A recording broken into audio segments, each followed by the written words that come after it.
1. The threshold of stone and starlight. There is an hour before dawn when the world holds its breath. It is neither night nor morning, but something older. A pause between endings and beginnings, when the last stars still burn faintly and the horizon carries only the memory of light. It is said that in this hour the veil between what is seen and what is felt grows thin. And it was in hours such as these, thousands of years before the first word was written, that unknown hands began to lift stones toward the sky. We do not know their names. We do not know the sounds of their language or the prayers they may have whispered, but we know what they built. Across the rolling hills of prehistoric Britain, across the windswept plains of Ireland, across lands that would not carry borders for millennia to come. They raised monuments of such weight and precision that we are still, after all these centuries, trying to understand why. Perhaps the question itself is the beginning. Who first looked upward and decided that the stars were not merely lights, but listeners? Who stood on a hill in the deep silence of night and felt for the first time that the heavens were watching back? We cannot know. But somewhere, in some forgotten valley, where the mist rises like breath from the earth, someone made a decision that would echo across thousands of years. They chose to build not for themselves, but for the sky. Imagine the labor. Imagine dragging stones heavier than any cart could carry across distances that would take days to walk. Imagine shaping these stones with tools of antler and bone, smoothing their surfaces, carving their faces with spirals and circles, whose meanings would dissolve long before anyone thought to write them down. Imagine generations passing, grandparents teaching grandchildren, who would teach their own grandchildren, all working toward a monument that none of them would live to see completed. This was not the impatience of our age. This was something else entirely. A patience so vast it almost resembles love.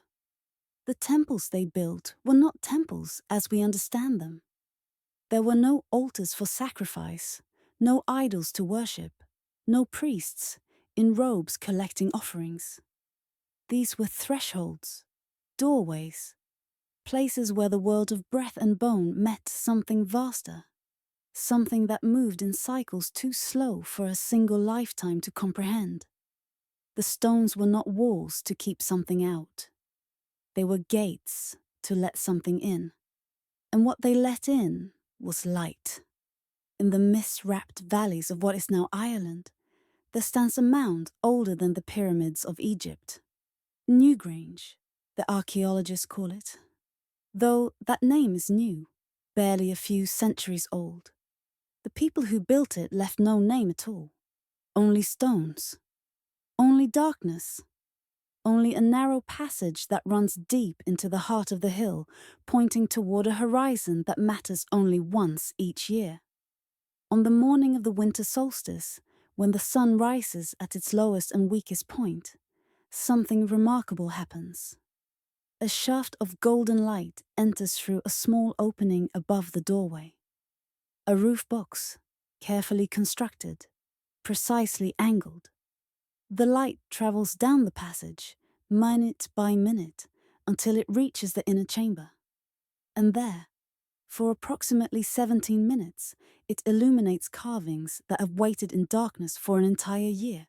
Spirals, circles, shapes that have no names we know. This alignment is not accidental. The builders knew exactly what they were doing. They understood the movements of the sun with a precision that would not be matched for thousands of years. They built not for a single sunrise, but for countless solstices stretching into a future they could not imagine. And the passage still works. After 5,000 years, the light still enters. The stones still remember what they were made to do. Whispers tell us that they buried their dead within these chambers. Bones have been found, carefully placed, accompanied by offerings of carved stone and polished beads. Perhaps they believed that the solstice light would wake the sleeping dead, if only for a moment. Perhaps they believed that the spirits of their ancestors could travel along that beam of gold, returning briefly to the world of the living before fading back into the long darkness. Or perhaps they believed something we have no words for, something that existed before belief itself had a name. Across the water, in the chalk hills of southern Britain, other monuments rose. Stonehenge is the most famous, but it was not alone. Across the landscape, hundreds of circles and standing stones marked the earth like scattered seeds, each one aligned with some celestial event. The midsummer sunrise, the midwinter sunset, the extreme risings of the moon that occur only once in a generation. These were not random placements. They were conversations with the sky. The builders watched. That is what we must understand. They watched the heavens with a patience we can scarcely imagine. They noted where the sun rose on the longest day and where it set on the shortest.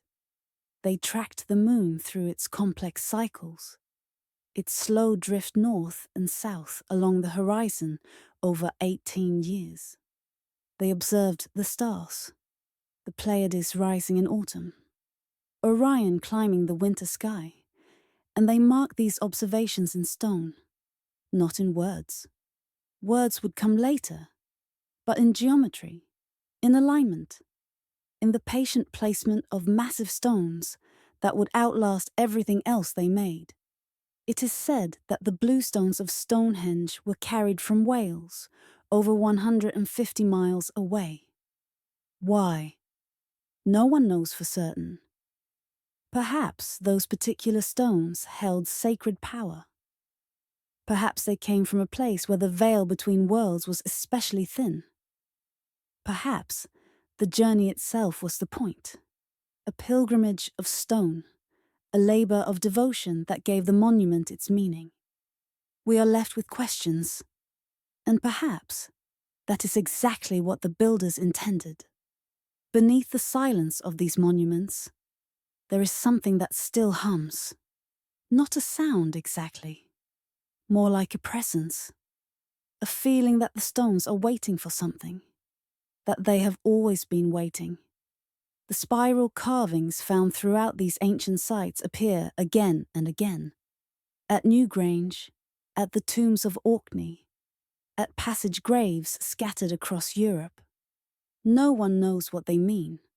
Some suggest they represent the sun. Others say the journey of the soul. Still others believe they are maps of states of consciousness, patterns seen in trance or dream, visions brought back from the threshold between waking and whatever lies beyond. Perhaps all of these are true. Perhaps none of them are. Perhaps the spirals meant something so fundamental to those ancient minds that it needed no explanation. Like breath, like heartbeat, like the turning of seasons that everyone understood without being taught. What remains is the carving itself, the patient work of hands that have been dust for 5,000 years, shaping stone that will outlast us all.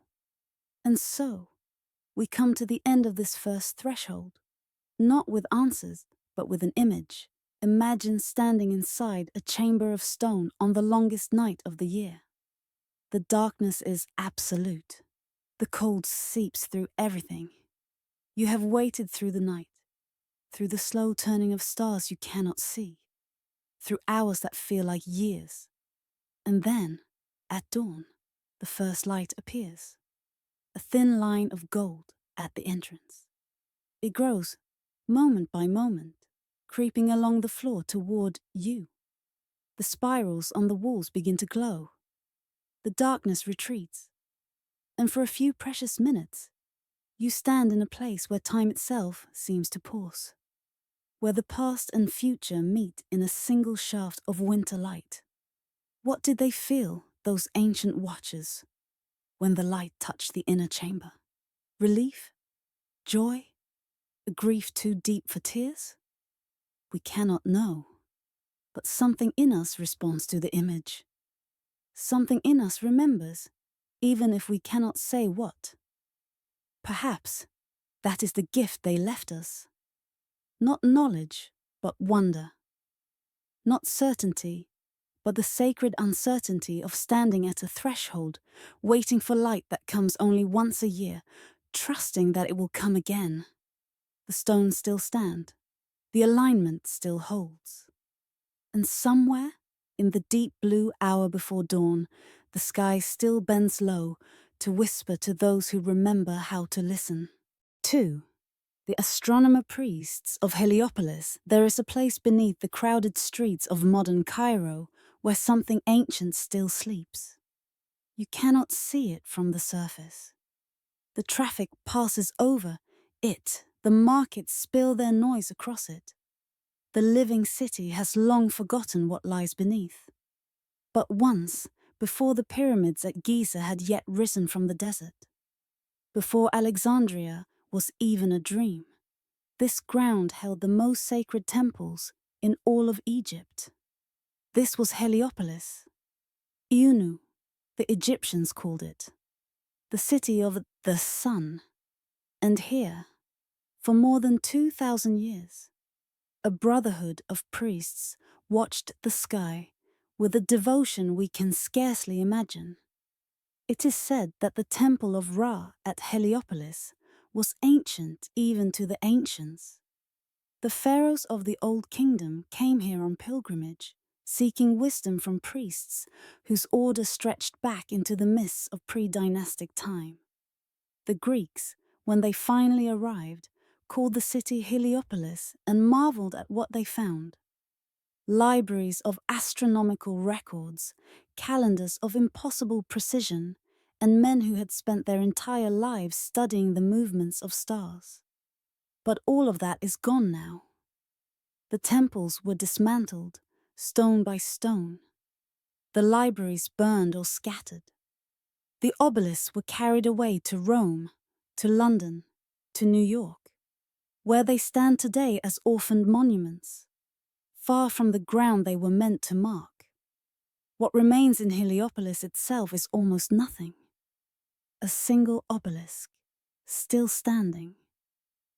A few scattered blocks, and the silence of a place that once held the keys to time itself. Let us go back. Let us return to the twilight hours of a world that no longer exists. Imagine the temple precinct at dusk, when the sun, Ra himself, the god these priests served, began his descent into the underworld. The great pylons cast long shadows across courtyards of polished stone. The sacred lake reflected the first emerging stars. And on the observation platforms, the astronomer priests prepared for their nightly vigil. They came in white linen, purified by rituals we no longer fully understand. They carried instruments of wood and bronze, Merkhet tools for sighting the pole star, shadow clocks for measuring the hours, water clocks that dripped with patient precision through the long darkness. Their heads were shaved.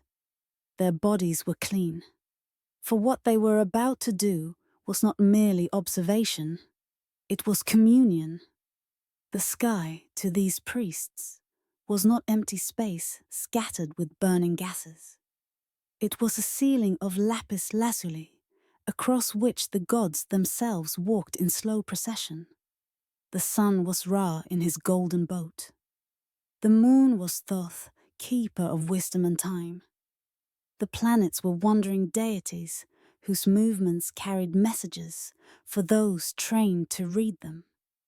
And the stars, the imperishable ones as they were called, were the souls of the blessed dead, circling eternally around the pole that never set. To watch the sky was to watch the gods. To record their movements was to transcribe divine will. and to predict their future positions was to glimpse the fate that awaited kings and kingdoms. Of all the stars they watched, none mattered more than Sirius.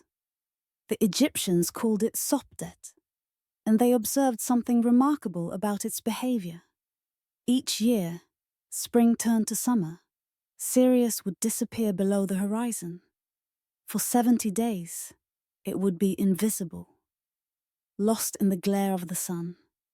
And then, just before dawn in mid-July, it would rise again, a brilliant blue-white flame on the eastern horizon, appearing just moments before the sun itself.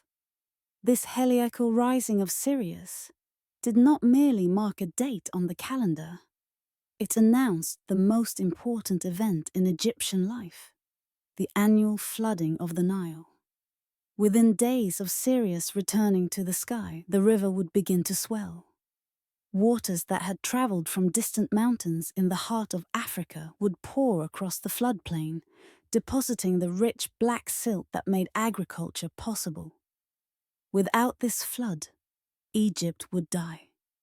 The entire civilization depended on waters arriving at the proper time, in the proper amount.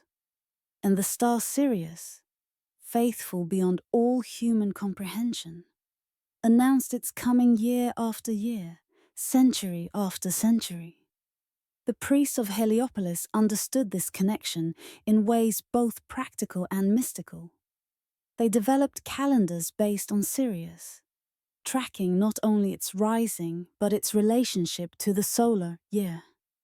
They noticed that the heliacal rising drifted slowly through the seasons, taking approximately 1,460 years to complete a full cycle, a period they called the Sothic cycle, a span of time so vast it humbled even the longest-lived dynasties. They were, in their own way, measuring the breadth of eternity. The instruments they used seem simple to us now, but their precision was extraordinary. The Merket was a plumb line and sighting tool, used to establish true north by observing the circumpolar stars. With it, the priests could align temples, pyramids, and obelisks with an accuracy that modern surveyors still marvel at. The Great Pyramid at Giza, whose construction was guided by knowledge preserved at Heliopolis, is aligned to true north within a fraction of a degree, an achievement that seems almost impossible given the tools available. The water clock, or clepsydra, allowed time to be measured through the night when sundials were useless. Water dripped from one vessel to another at a constant rate, and marks on the interior showed how many hours had passed. The priests calibrated these clocks to the stars themselves, creating a system of timekeeping that worked regardless of season or weather. And the obelisks, those great needles of stone that have become symbols of Egypt itself, were not merely monuments. They were shadowcasters, solar instruments that tracked the movement of the sun across the sky. The shadows they cast at noon marked the seasons. The shadows at dawn and dusk marked the solstices. They were, in a sense, frozen light, stone records of the sun's eternal journey. Whispers tell us that the priests kept archives of their observations stretching back centuries, perhaps millennia. They noted eclipses, planetary conjunctions, the appearances of comets. They recorded anomalies and patterns, building a picture of celestial behavior that would not be matched until the astronomical revolution of early modern Europe. And they did all of this not for curiosity alone, but out of sacred duty, the belief that understanding the heavens was understanding the divine. What happened to all of it? The decline was slow at first, then sudden. As Egypt passed from native rule to Persian, then Greek, then Roman hands, Heliopolis gradually lost its importance. The Ptolemaic kings built their own temples, favored their own priests. The Romans, when they came, were more interested in spectacle than scholarship. The obelisks were too beautiful to leave in place. They were uprooted and shipped across the Mediterranean, trophies for emperors who understood nothing of what they meant. The temple buildings, no longer maintained, began to crumble. The sacred lake silted up and vanished. And when Christianity became the state religion, the old ways were not merely abandoned, but actively suppressed. The libraries that had preserved thousands of years of observation were scattered or destroyed. The priests who had kept the vigil were forced to convert or disappear. By the time the Arab conquest came in the 7th century, Heliopolis was already a ruin. The new city of Cairo grew up nearby, and over the centuries, the ancient site was buried beneath farms, then houses, then the sprawl of a modern metropolis. The ground that once held the most sacred temples in Egypt became ordinary, forgettable, lost. And yet something remains, not in stone, but in echo. The knowledge of Heliopolis did not entirely vanish. It passed to Alexandria, where it mingled with Greek philosophy. It influenced the astronomical traditions of Babylon and Persia. It may have shaped, in ways we cannot fully trace, the very foundations of Western science. The calendar we use today, the one that gives us 365 days with a leap year every 4, was first developed in Egypt, refined by the priests of Heliopolis over countless generations of watching the faithful return of Sirius. The obelisks still stand, though far from home. In Rome, in Paris, in London and New York, they cast their shadows as they always have, marking the passage of the sun across foreign skies. They no longer remember the rituals that once surrounded them, the prayers that were spoken at their base, the priests who calculated their precise alignments. But they endure. Stone endures. And somewhere beneath the streets of Cairo, beneath the noise and the concrete and the forgetting, the ground still holds what little remains of a city that once read the will of heaven in the movements of light. Beneath the silence, the vigil continues. Perhaps it was never meant to end, only to wait, patient as the stars themselves, for those who remember how to look up and wonder what the sky is trying to say. 3. The chamber beneath the Serpent Mound in the rolling hills of southern Ohio, where the forests turn to copper and gold each autumn, there lies a creature made of earth. It does not move. It does not breathe. And yet, those who have stood upon the ridge above it speak of something alive in its presence. A stillness that feels like waiting. A silence that feels like watching. The great Serpent Mound stretches nearly a quarter-mile across the landscape, its body curving in 7 deep undulations, its tail coiled in a tight spiral, its mouth open wide as if to swallow something we cannot see.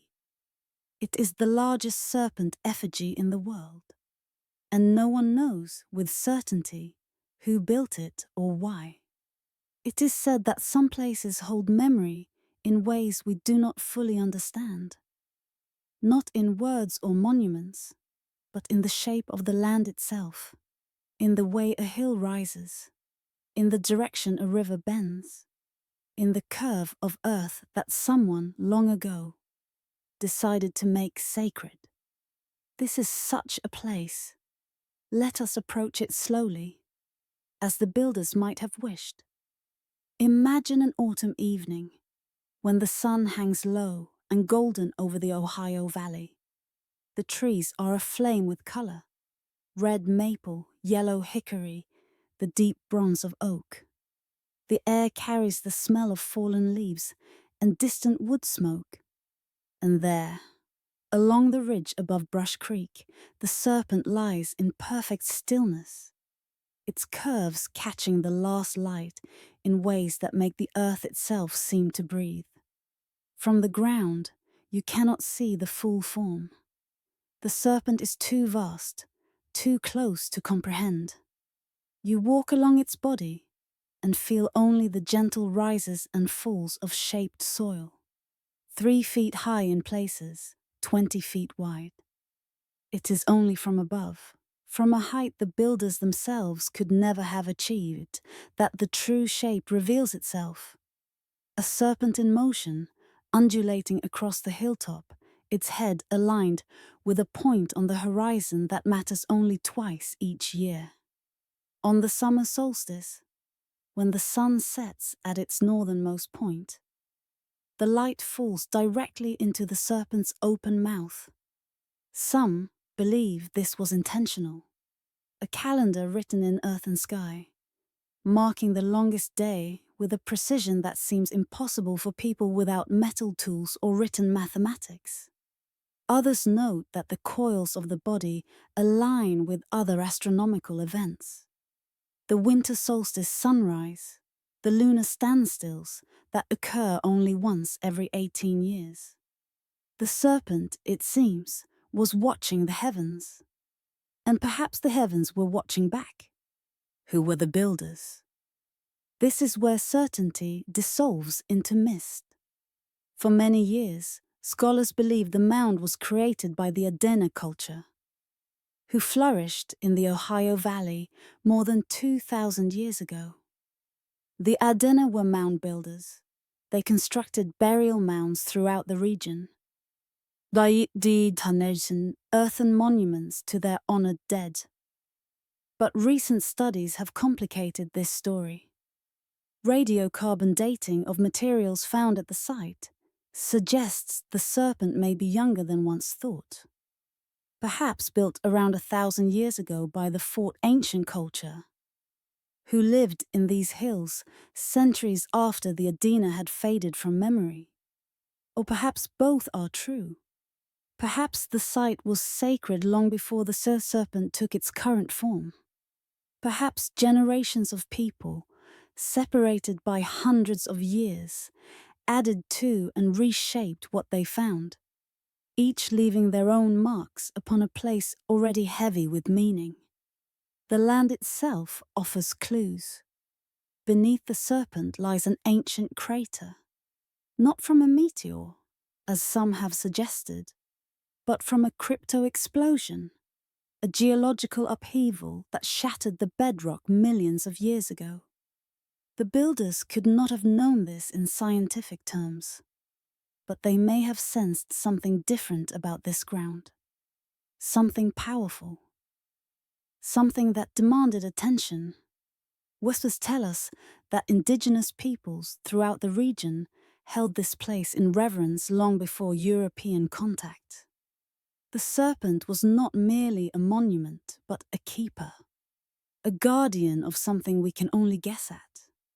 What dreams were dreamed in its shadow? What ceremonies unfolded along its coiled body? What prayers were spoken into its open mouth as the solstice sun descended? We do not know. The builders left no written records, no names, no explanations. Only the serpent itself, patient and silent, holding its secrets in curves of shaped earth. There is an oval shape near the serpent's head that has puzzled observers for generations. Some call it an egg urn. Others say it represents the sun being swallowed. Still others believe it marks a burial site, though excavations have found no graves within the serpent's body, unlike other mounds in the region, which were clearly built to honor the dead. This absence is itself a mystery. If the serpent was not a tomb, what was it? A temple? A calendar? Map of something we cannot see? Some believe the serpent represents a constellation. Perhaps Draco, the dragon that coils around the celestial North Pole. Others see connections to myths found throughout the Americas. Stories of great serpents that carry the world on their backs, or guard the passage between life and death. The serpent appears in the traditions of countless cultures as a creator, destroyer, healer, guardian. Its form seems to speak to something deep in human consciousness, something older than any particular civilization. Perhaps the builders of this mound understood that. Perhaps they shaped the earth into a serpent, because the serpent was already sacred, a symbol that needed no explanation, that carried its meaning in its very form. Or perhaps we are projecting our own patterns onto something that meant something entirely different to those who made it. Perhaps the serpent held meanings we cannot imagine, rooted in a worldview that dissolved long before anyone thought to write it down. Beneath the silence, the mystery remains. The serpent has survived longer than it should have. When European settlers arrived in Ohio, they found hundreds of earthen mounds scattered across the landscape. Most were destroyed, plowed under for farmland, leveled for roads, looted by treasure hunters who believed they might contain gold. The serpent nearly suffered the same fate. In the 19th century, the land was purchased by a Harvard professor who recognized its significance and worked to protect it. Later, it passed into the hands of preservation societies. Today, it is a state memorial, visited by thousands each year. But something has been lost that cannot be recovered. The context, the ceremonies, the people who once walked these curves and understood what they meant. The serpent survives, but the world that made it sacred has faded into the long silence of the past. And yet, stand at the serpent's head on a summer evening. As the sun descends toward the horizon, watch the light move across the land, touching each curve, each coil, each rise and fall of ancient earth. Feel the weight of all those vanished years, all those forgotten names, all those ceremonies that will never be performed again. Something remains, not knowledge exactly, not understanding, but presence. The sense that this place still holds what it was given, still guards what it was made to guard, still watches the sky with the same patience it has shown for 1,000 years. The night comes slowly to the Ohio hills.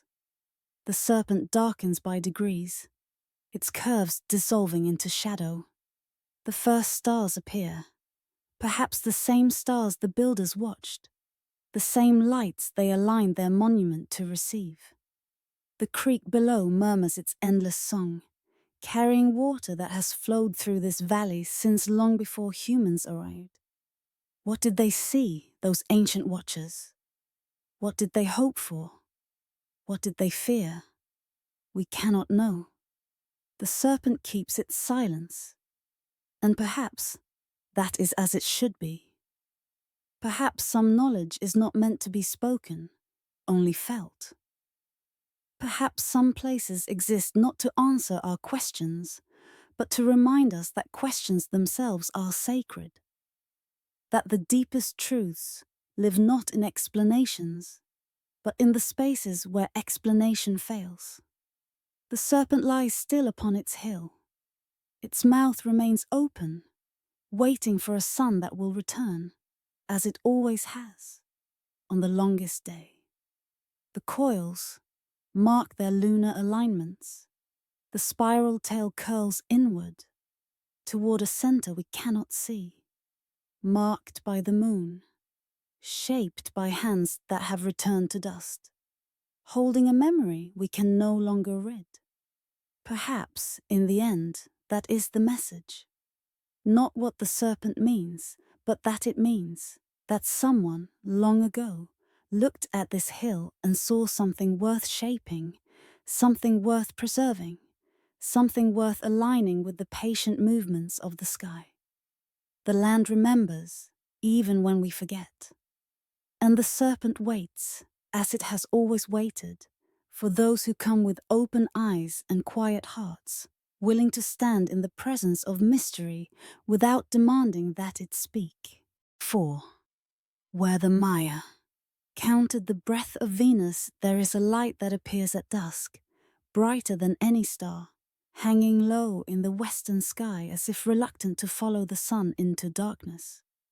The ancients called it by many names, Hesperus in the evening, Phosphorus at dawn. But it was not a star at all. It was a wanderer, a planet. And to the Maya, who watched it from their jungle observatories for more than 1,000 years, it was something more still. It was a god, a messenger, a keeper of names so precise that its cycles govern the fates of kings and the blood of captives. Venus.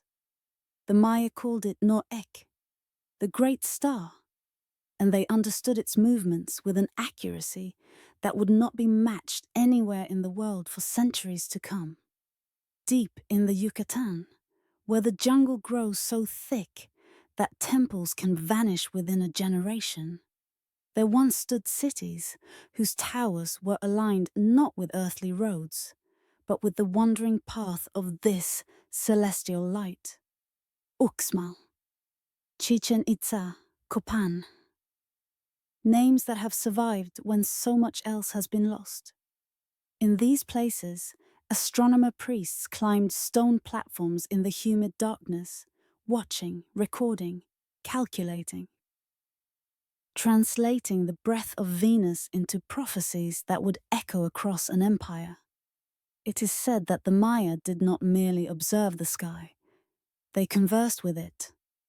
To understand what Venus meant to these watchers, we must first understand its strange behavior.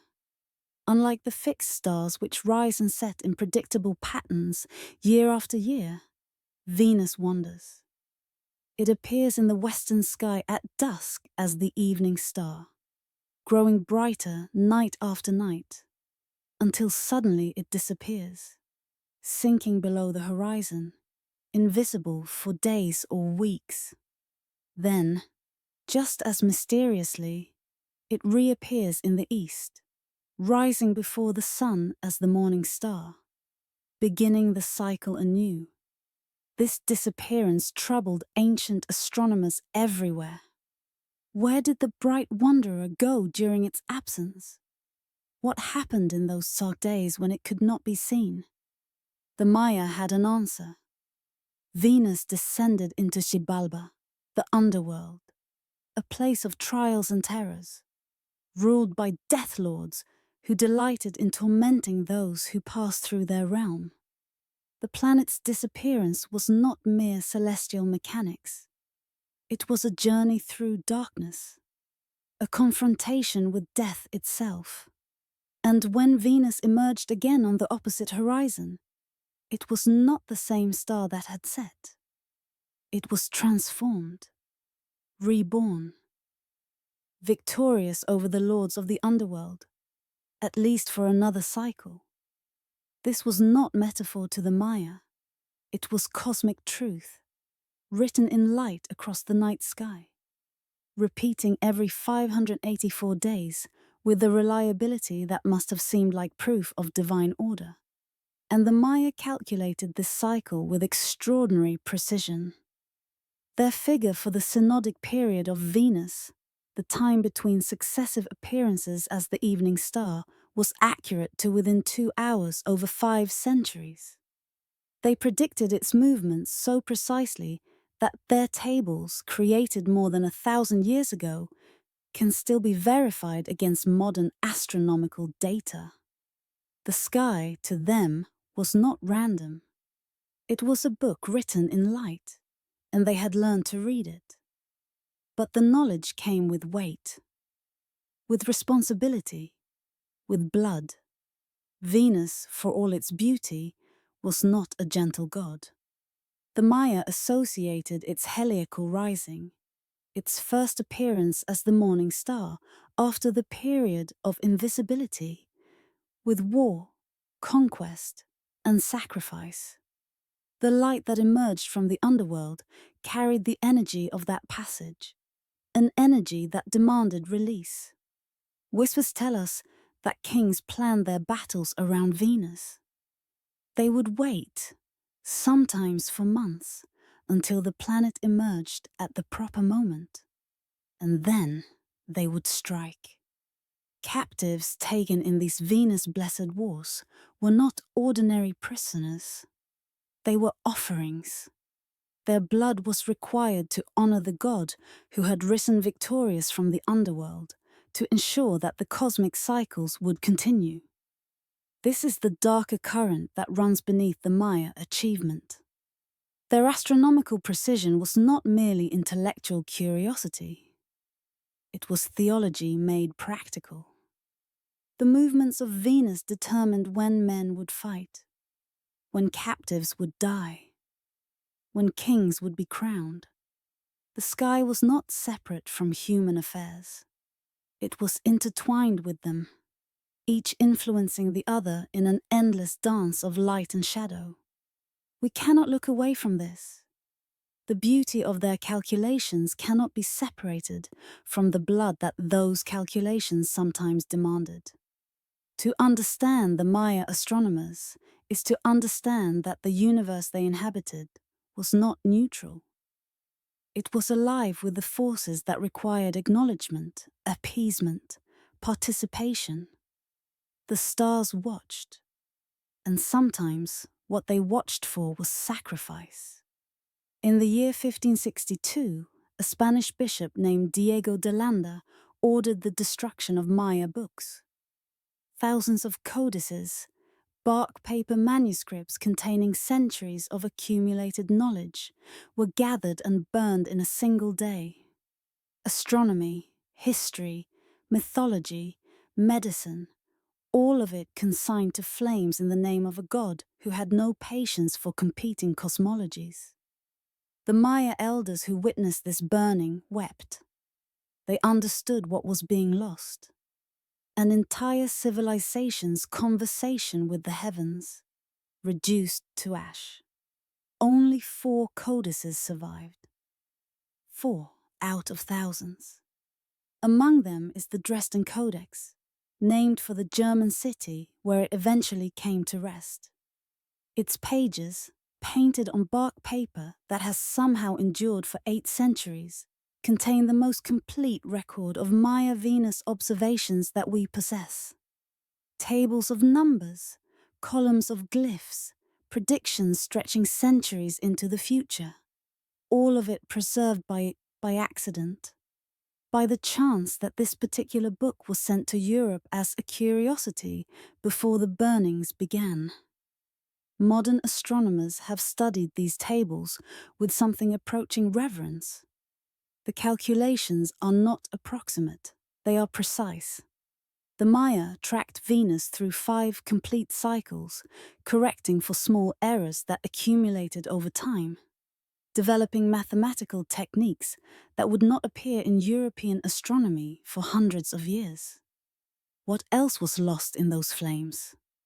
What other knowledge burned in the courtyards of Mani, while the elders wept and the soldiers watched?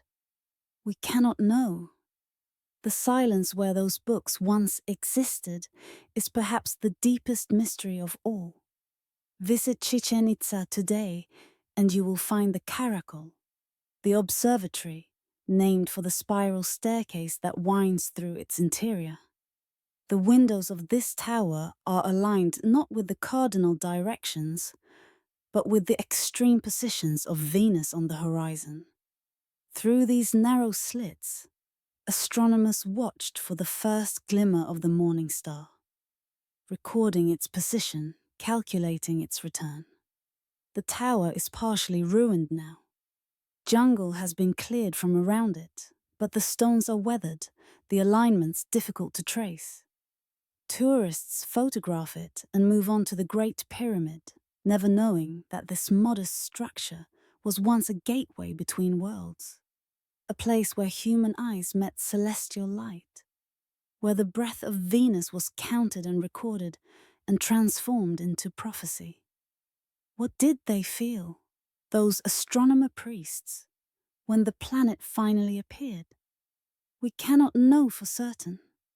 Relief, perhaps, that the cycles continued. Terror, perhaps, at what the rising demanded. Or something we have no word for. A mix of awe and dread and participation that belonged only to those who believed the sky was not indifferent.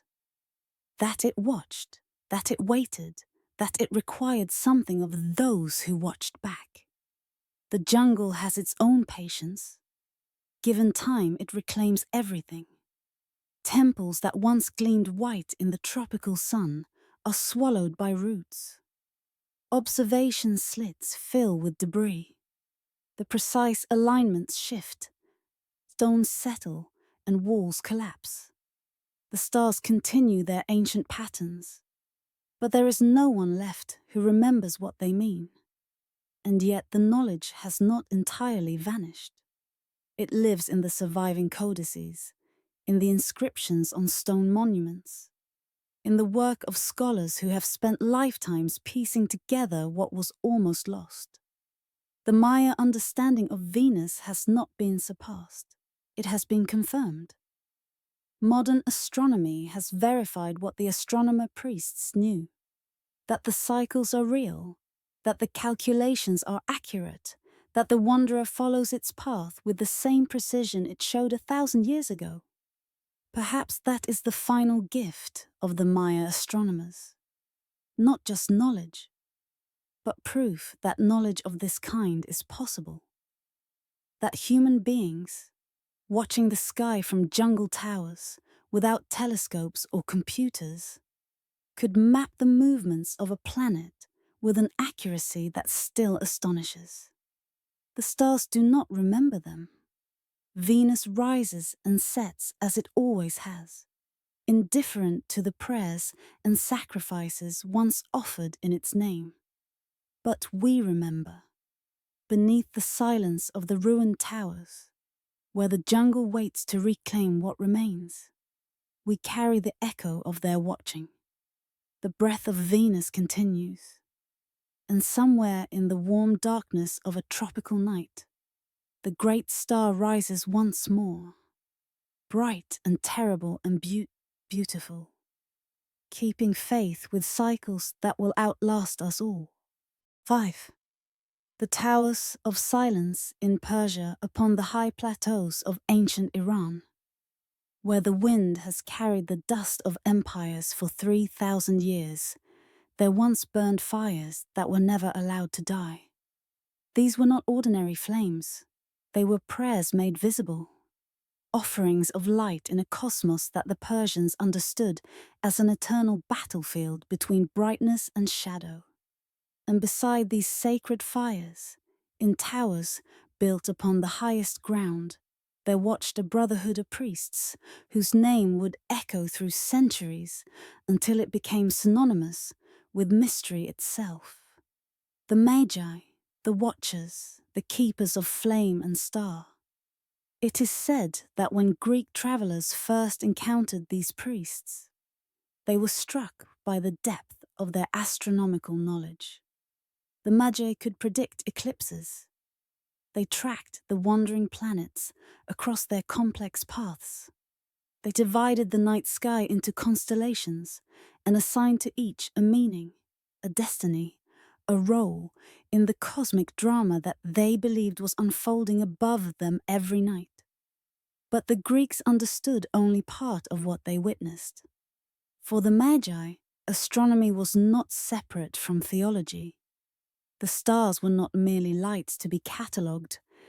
They were soldiers in an ancient war, expressions of divine forces locked in a struggle that had begun before time and would continue until time itself reached its end. This is the world we enter now, a world where fire and starlight were twin expressions of the same sacred truth, where the turning of the celestial spheres foretold the fates of kings, where silence itself was a form of reverence.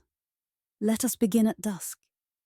In that hour, when the desert mountains fade from gold to violet, and the first stars emerge like ancient eyes opening after a long sleep. Imagine the temple precinct at Persepolis before Alexander's torches reduced it to ruin. The great columns rise toward a sky that is still pale with the memory of sunset. Below, in chambers that few were permitted to enter, the sacred fires burn in their bronze vessels, fires that have been kept alive for generations, fed with sandalwood and prayers, never allowed to touch impure fuel or unclean hands. The priests who tend these flames have prepared themselves through elaborate rituals of purification. They have bathed, they have prayed, they have covered their mouths with cloth so that their breath, which carries the moisture of the body, the contamination of the material world, might not pollute the sacred fire. For fire, in Zoroastrian theology, is the visible presence of Ahura Mazda, the wise Lord, the source of all light and truth. And now, as darkness gathers, other priests climb to the observation platforms above. These are the astronomers, the readers of celestial omens, the translators of starlight into prophecy. They carry instruments we can only partially reconstruct: sighting tubes, graduated circles, water clocks for measuring the hours. They take their positions and begin their nightly vigil, watching for signs in the movements of planets, the flickering of stars, the slow wheel of constellations across the dome of heaven. What did they see? What did they believe they were witnessing? The Zoroastrian cosmos was not neutral. It was not a clockwork mechanism ticking through meaningless cycles. It was alive with purpose, a battleground where Ahura Mazda, the Lord of Light and Wisdom, struggled against Angra Mainyu, the destructive spirit, the source of lies and darkness and decay. This cosmic dualism shaped everything the Magi observed. The stars were not merely distant suns. They were warriors of light, stationed in the heavens to hold back the forces of darkness. The planets, which wandered against the fixed background of stars, were more ambiguous. Some were helpers of the light, others agents of chaos whose movements brought misfortune. The great task of the astronomer priests was to read this celestial warfare, to understand its patterns, to predict its outcomes. For the battles in heaven were not separate from events on earth, as above, so below. The triumph or defeat of celestial forces would be reflected in the rise and fall of empires, the health of kings, the fertility of the land. Whispers tell us that the Magi developed elaborate tables for tracking planetary positions, that they predicted conjunctions and oppositions centuries in advance, that they understood the precession of the equinoxes, that slow wobble of the Earth's axis that shifts the position of the stars over thousands of years. Whether all of this is true, we cannot say with certainty. So much has been lost. When Alexander conquered Persia, libraries burned. When Arab armies swept across the plateau, centuries later, more was destroyed or scattered. The Zoroastrian communities that survived were pushed to the margins, their traditions preserved in fragments, their astronomical knowledge dispersing like smoke into the winds of history. And yet echoes remain. The word magic itself descends from magi, those Persian priests, whose wisdom seemed so profound to Greek observers that their very name became synonymous with secret knowledge. The concepts they developed, the cosmic struggle between good and evil, the coming of a savior at the end of time, the resurrection of the dead, would flow into Judaism during the Babylonian exile, and from there into Christianity and Islam. And then there is the story that has carried the name of the Magi further than any other. In the Gospel of Matthew, wise men from the east follow a star to Bethlehem. They are called Magi in the original Greek, not kings as later tradition would name them, but those same astronomer priests of Persia whose order had watched the heavens for centuries. The story tells us they had seen a star rising, a celestial sign that announced the birth of a great king. And they traveled westward, following the light, carrying gifts of gold and frankincense and myrrh. What star was this? Scholars have proposed conjunctions of planets, the appearance of comets, the eclosion of distant supernovae. We cannot know for certain, but the story itself preserves something true about the Magi, their vigilance, their belief that the heavens spoke to those trained to listen, their willingness to journey across borders in pursuit of signs written in light. The Magi who visited Bethlehem, if they existed, would have seen that birth not as a break with their tradition, but as its fulfillment. For Zoroastrian prophecy spoke of saviors who would appear at crucial moments in cosmic history, turning the tide in the war between light and darkness. A star announcing such a birth would not have surprised them. It would have confirmed what they had always believed, that the sky was watching, that the struggle continued, that light would ultimately triumph. Visit the ruins of Persepolis today, and you will find columns standing against the empty sky, like the ribs of some vast creature that has fallen and will not rise again. The fires are gone. The observation platforms have crumbled. The wind carries dust across stones that once knew the footsteps of kings and priests. But look closely at the carvings that remain. Look at the winged figures, the stylized flames, the images of the Zoroastrian god that later traditions would transform into angels. Something of the Magi's vision is still encoded here, in stone that has outlasted the libraries, the scrolls, the whispered teachings that passed from master to student for generations. Their knowledge dispersed, as all knowledge eventually disperses. It flowed into Babylonian star catalogues that would later reach Greece. It shaped the astrology of the Hellenistic world, which would in turn influence Rome, Arabia, medieval Europe. Every time someone speaks of cosmic struggle between forces of light and darkness, every time a story places wise men following a star, the echo of the Magi sounds faintly beneath the words. The night comes to the Iranian plateau with a cold that surprises those unfamiliar with deserts. The same thin air that makes the stars burn so brightly carries away the heat of day with merciless efficiency. The Magi who watched from these heights knew this cold intimately. They wrapped themselves in robes and waited, patient as the stars themselves, for the signs they had trained their whole lives to read. What did they feel in those long hours between sunset and dawn?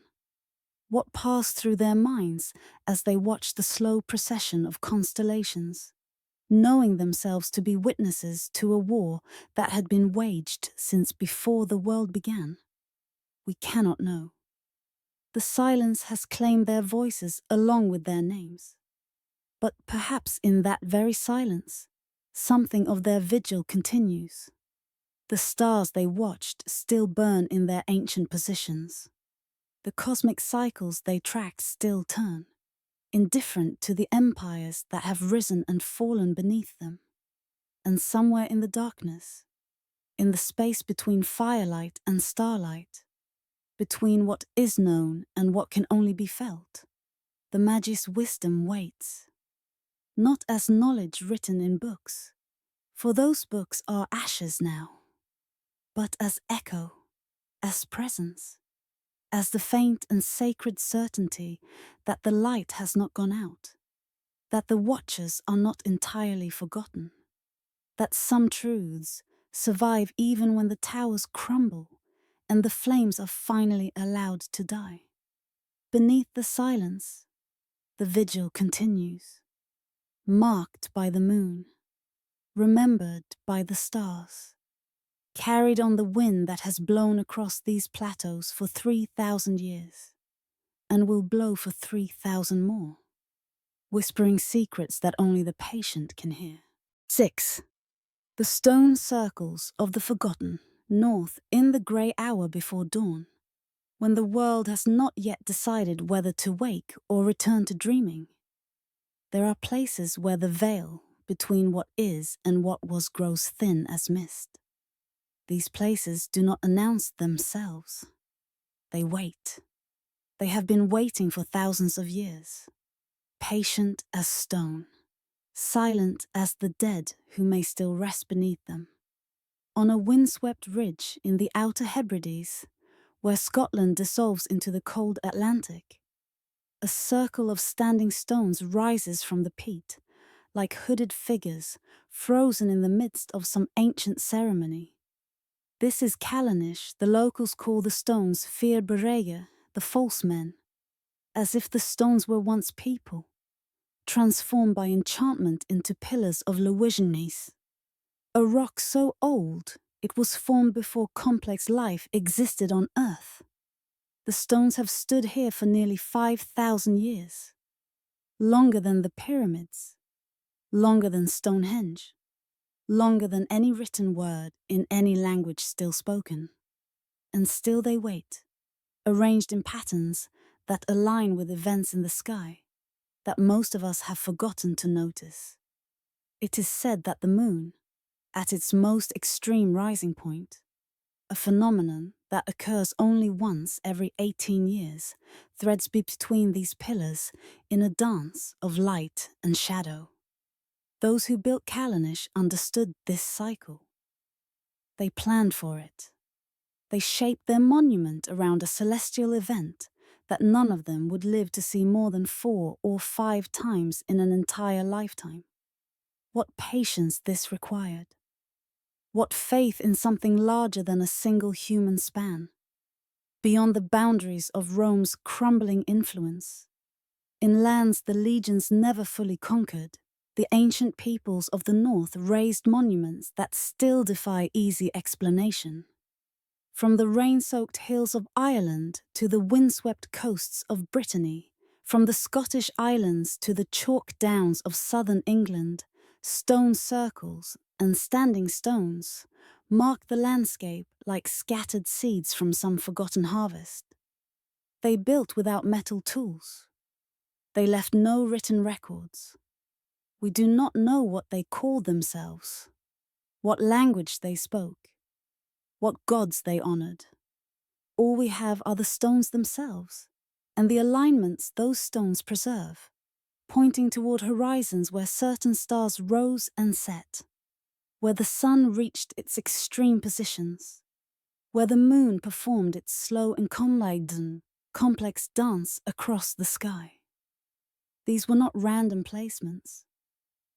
Archaeoastronomers have studied these sites for decades, mapping their orientations, measuring their sight lines. Again and again, the alignments prove intentional. The builders understood the movements of celestial bodies with a precision that seems impossible for people we once dismissed as primitive. But perhaps that word, primitive, reveals more about our ignorance than theirs. Whispers tell us that these monuments were the work of many generations. A stone circle was not raised in a single effort, but accumulated over centuries, each generation adding to what their ancestors had begun, each understanding themselves as links in a chain that stretched backward into myth and forward into futures they would never see. This is a kind of thinking we have largely lost. We build for ourselves, for our lifetimes, perhaps for our children. They built for the ages. They built for the moon cycle that would complete itself long after their grandchildren's grandchildren had returned to the earth. Let us wander now through these sacred landscapes, these forgotten norths, where the stones still keep their vigil. In Brittany, at Carnac, more than 3,000 standing stones march across the countryside in parallel rows that stretch for miles. No one knows why. The alignments are astronomical. Some point towards solstice sunrises, others toward the extreme positions of the moon. But the sheer scale of the monument suggests something more than practical observation. This was a statement, a declaration, a marking of the earth so profound that the land itself would never forget. On the Orkney Islands, where the wind rarely rests and the sea is visible from every rise of ground, there stands the Ring of Brodgar, a perfect circle of stones set on a narrow isthmus between two lochs. 27 stones remain of what may once have been 60, their surfaces weathered by 5,000 years of rain and salt spray. The circle is surrounded by a ditch carved into solid bedrock, a labour so immense that archaeologists estimate it required 80,000 hours of work with tools of antler and bone. Why? What moved these people to such efforts? We can only approach the question with humility. Our categories, observatory, temple, cemetery, gathering place, may not apply. Perhaps these circles were all of these at once, and something more besides. Perhaps they were places where the boundary between earth and sky dissolved, where the movements of celestial bodies could be enacted and embodied, where humans participated in cosmic cycles rather than merely observing them. The vocabulary here must feel like moss and rain. Words like standing, waiting, threshold, passage, belonging. Return now to Ireland, to a bend in the River Boyne, where a great mound rises from the winter fields. This is Newgrange, older than the pyramids of Giza, older than Stonehenge, one of the most remarkable structures ever built by human hands. The mound is massive, covering more than an acre, ringed with white quartz stones that would have gleamed in the ancient sun like a beacon visible for miles. But the true wonder lies within. A narrow passage, 60 feet long, leads into the heart of the mound, ending in a chamber shaped like a cross, its ceiling corbelled into a vault that has kept the interior dry for 5,000 years. And once each year, at the winter solstice, something miraculous happens. Above the entrance to the passage, there is a small opening, a roof box, carefully constructed, precisely angled. As the sun rises on the shortest day of the year, a beam of light enters through this opening and travels slowly down the passage. Minute by minute, the light advances until it reaches the inner chamber and illuminates the carved stones at the back wall. For approximately 17 minutes, the chamber fills with golden light. Then the sun rises higher, the angle changes, and the darkness returns. This alignment was not accidental. The builders of Newgrange understood the solstice with perfect precision. They constructed their monument to capture a moment that happens only once each year.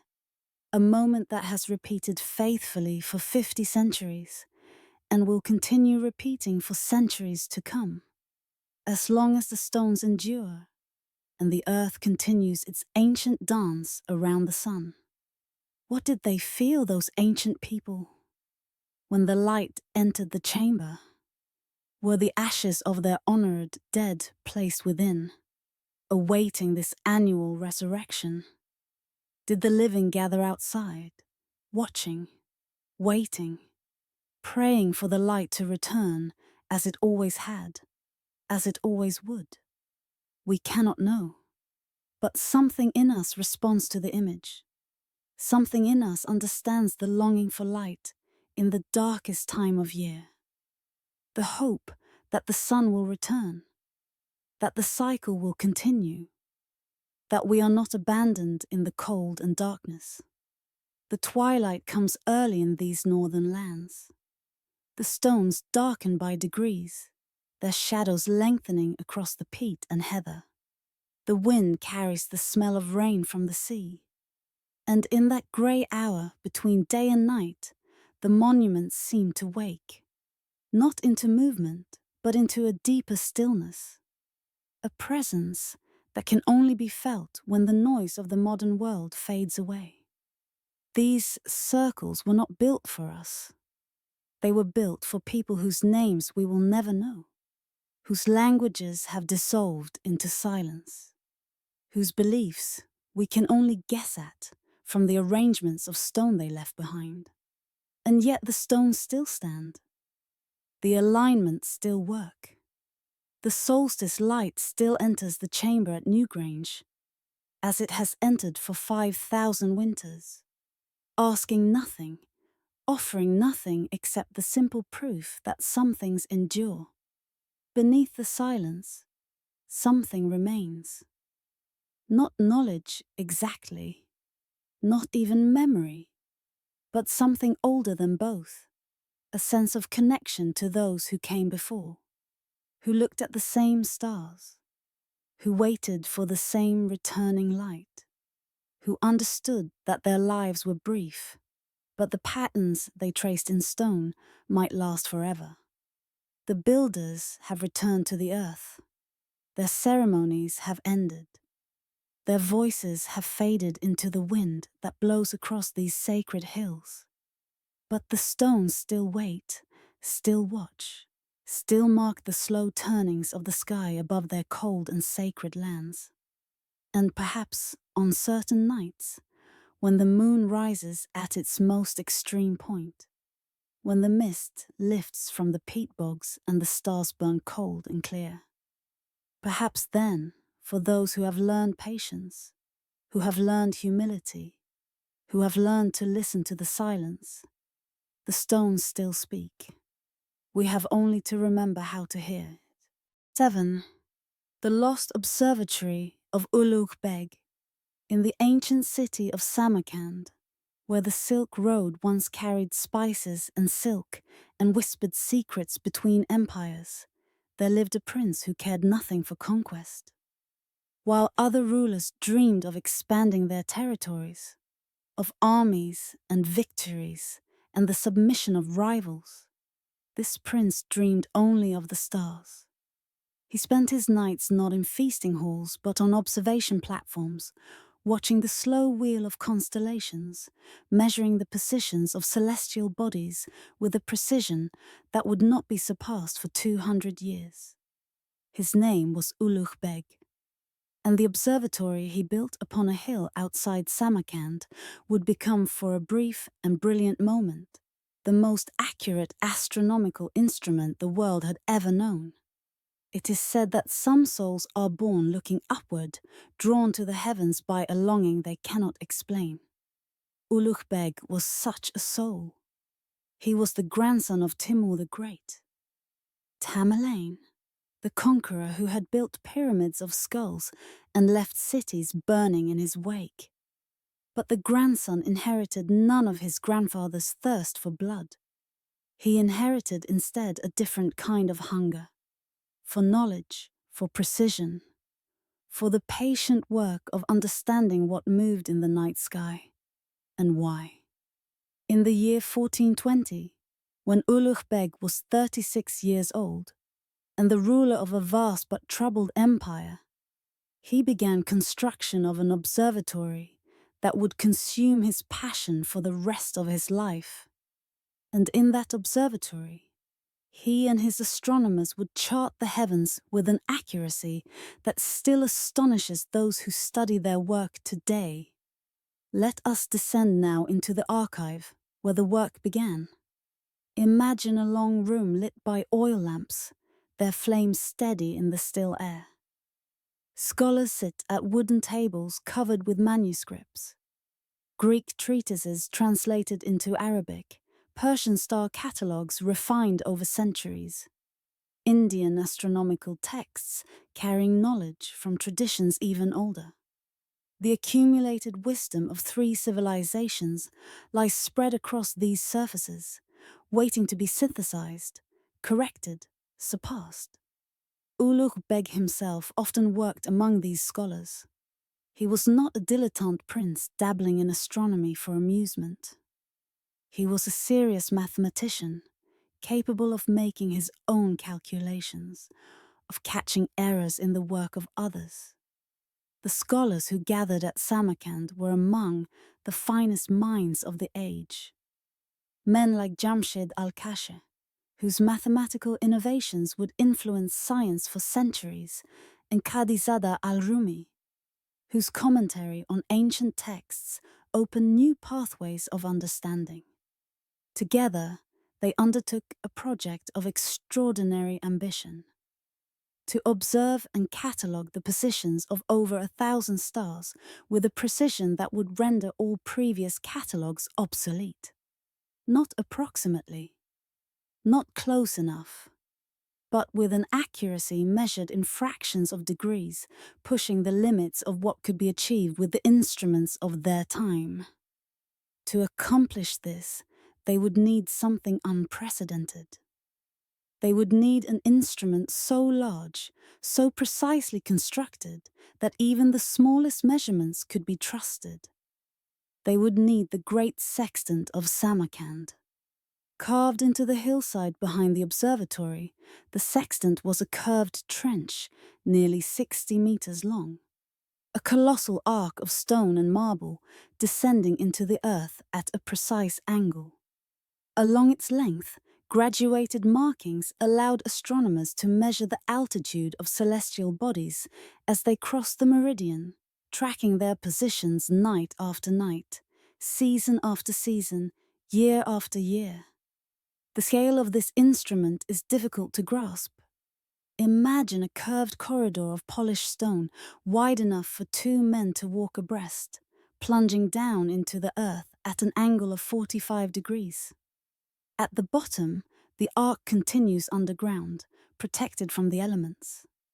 Along the walls, calibration marks divide the degrees into minutes and the minutes into seconds, achieving a precision of approximately 1/60th of a degree, an accuracy that European astronomers would not match until the invention of the telescope nearly 2 centuries later. Here, on clear nights when the stars burned bright above the Central Asian plateau, Ulugh Beg and his astronomers took their measurements. They tracked the sun through its annual cycle, determining the length of the year to within seconds of the modern value. They measured the obliquity of the ecliptic, the tilt of the Earth's axis, with an accuracy that would stand as the best determination for hundreds of years. They catalogued star after star, recording positions so precise that modern astronomers have verified their work and found it remarkably accurate. The sage, the astronomical tables, that emerged from this observatory would be translated into Latin and carried to Europe, where they would guide navigators and astronomers long after the observatory itself had fallen to ruin. Whispers tell us that Ulugh Beg often spent entire nights on the observation platform, leaving the administration of his empire to ministers and advisors. He was not neglecting his duties, as his critics claimed. He was performing what he understood to be the highest duty of all: reading the book of the heavens, deciphering the patterns that God had written in light across the infinite ceiling of the cosmos. But empires do not forgive rulers who prefer stars to statecraft. While Ulugh Beg watched the heavens, his realm grew unstable. Rivals gathered power. His own sons became instruments of factions that saw the astronomer prince as an obstacle to their ambitions. The religious establishment, which had always viewed the observatory with suspicion, whimpered that such detailed study of the stars bordered on impiety, that only God should know the movements of the heavens, and that human attempts to chart them were a form of forbidden knowledge. In the year 1449, Ulugh Beg's own son, Abd al-Latif, led a rebellion against his father. The astronomer prince was captured, dethroned, and sentenced to make a pilgrimage to Mecca in atonement for his sins. He never arrived. On the road outside Samarkand, he was murdered by the assassins sent by his son. Abd al-Latif himself would rule for barely a year before being murdered in turn. But before his own death, he ordered the destruction of his father's observatory. Stone by stone, the buildings were dismantled. The instruments were broken. The great sextant was abandoned, left to fill with dust and debris, its precise calibrations obscured by rubble and neglect. Within a generation, the location of the observatory was forgotten entirely. The greatest astronomical instrument of the medieval world vanished from memory, known only through the manuscripts that had already scattered across the world. Translated, copied, carried to distant libraries, where they would wait for future scholars to rediscover them. For nearly 500 years, the observatory existed only in texts. European astronomers used Ulugh Beg's star tables without knowing what had happened to the place where they were created. The precision of the measurements was evident. The fate of the measurers was not. The name Ulugh Beg appeared in astronomical treatises, but the story of his life and death, his devotion and his murder, faded into the silence of history. Then, in 1908, a Russian archaeologist named Vasily Vyatkin began searching for the lost observatory. Using clues from medieval manuscripts, he traced its probable location to a hill outside Samarkand. And there, beneath centuries of accumulated soil, he found the curved trench of the great sextant, still descending into the earth, still bearing its calibration marks, still pointing toward the heavens it had been built to measure. The excavation revealed only a fraction of what had once existed. The observation platforms are gone. The archive where scholars bent over oil-lit manuscripts has vanished without trace. The instruments that measured the sun and planets have been scattered to dust. But the sextant remains. That great curved trench, carved into the hillside by a prince who loved the stars more than power, still marks the meridian of Samarkand, still points toward the celestial equator, still testifies to a precision that the ancient world achieved only here in this place, for this brief and brilliant moment. Visit the site today and you will find a museum, a monument, a place where tourists photograph the curved trench and read plaques explaining what was lost. The stars that Ulugh Beg charted still burn in their ancient positions, indifferent to the fate of those who measured them. The constellations still wheel overhead as they did 6 centuries ago, when a prince stood on this hillside and devoted his life to understanding their movements. What remains of his work? The manuscripts that escaped the destruction, copied, translated, preserved in libraries from Istanbul to Oxford. The star tables that guided navigators across oceans Ulugh Beg never knew existed. The name that survived when everything else was erased. And perhaps something more. Perhaps something that cannot be measured in degrees and minutes. A testament to what human devotion can achieve, and what human violence can destroy. Beneath the silence of that Uzbek hillside, the ghost of precision still lingers. The curved trench still descends into darkness, still carries its calibrations, still remembers the measurements that were taken here before the suns turned against the fathers and the stones were torn down. The stars do not mourn. They burn on, as they always have, as they always will. But we who remember, we who stand where the great sextant once measured the heavens with unmatched accuracy, we carry the weight of all that was lost when the observatory fell. Some knowledge is not meant to be forbidden. Some devotion is not impiety. Perhaps, in the end, the stars remember what we forget. 8. The breath of the Pleiades at Teotihuacan. There is a city in the Valley of Mexico that no one remembers building. Its pyramids rise from the highland plain like mountains shaped by intention, their angles precise, their alignments deliberate, their purpose dissolved into a silence that has lasted more than 1,000 years.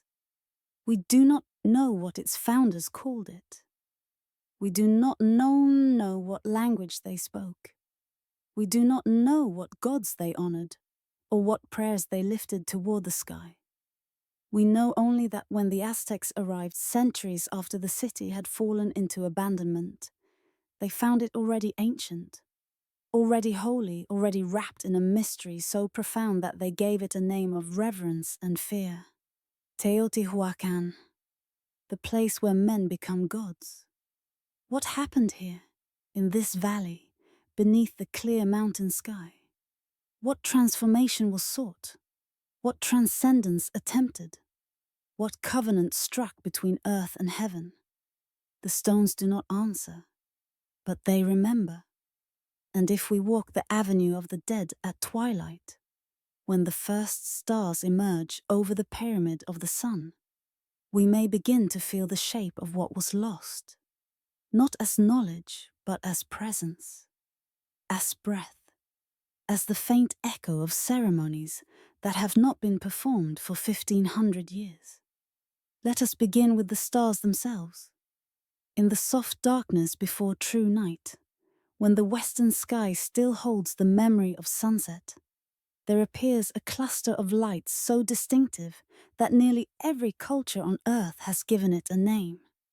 The Greeks called them the Pleiades, the seven sisters, daughters of Atlas, transformed into stars to escape the pursuit of Orion. The Japanese call them Subaru. The Maori of New Zealand call them Matariki. The Aboriginal peoples of Australia have watched them for tens of thousands of years, weaving them into stories of creation and loss. And here, in the Valley of Mexico, the builders of Teotihuacan align their greatest monuments not with the cardinal directions, not with north, south, east, or west, but with the setting point of these soft blue stars. The alignment is not approximate. It is precise. The entire grid of the city, the avenue of the dead, the pyramid of the sun, the pyramid of the moon is rotated 15.5 degrees east of true north, pointing toward the place on the horizon where the Pleiades descend each night during certain seasons. The street of the dead itself, that great ceremonial avenue, stretching for miles through the heart of the city, was laid out to align with this stellar setting.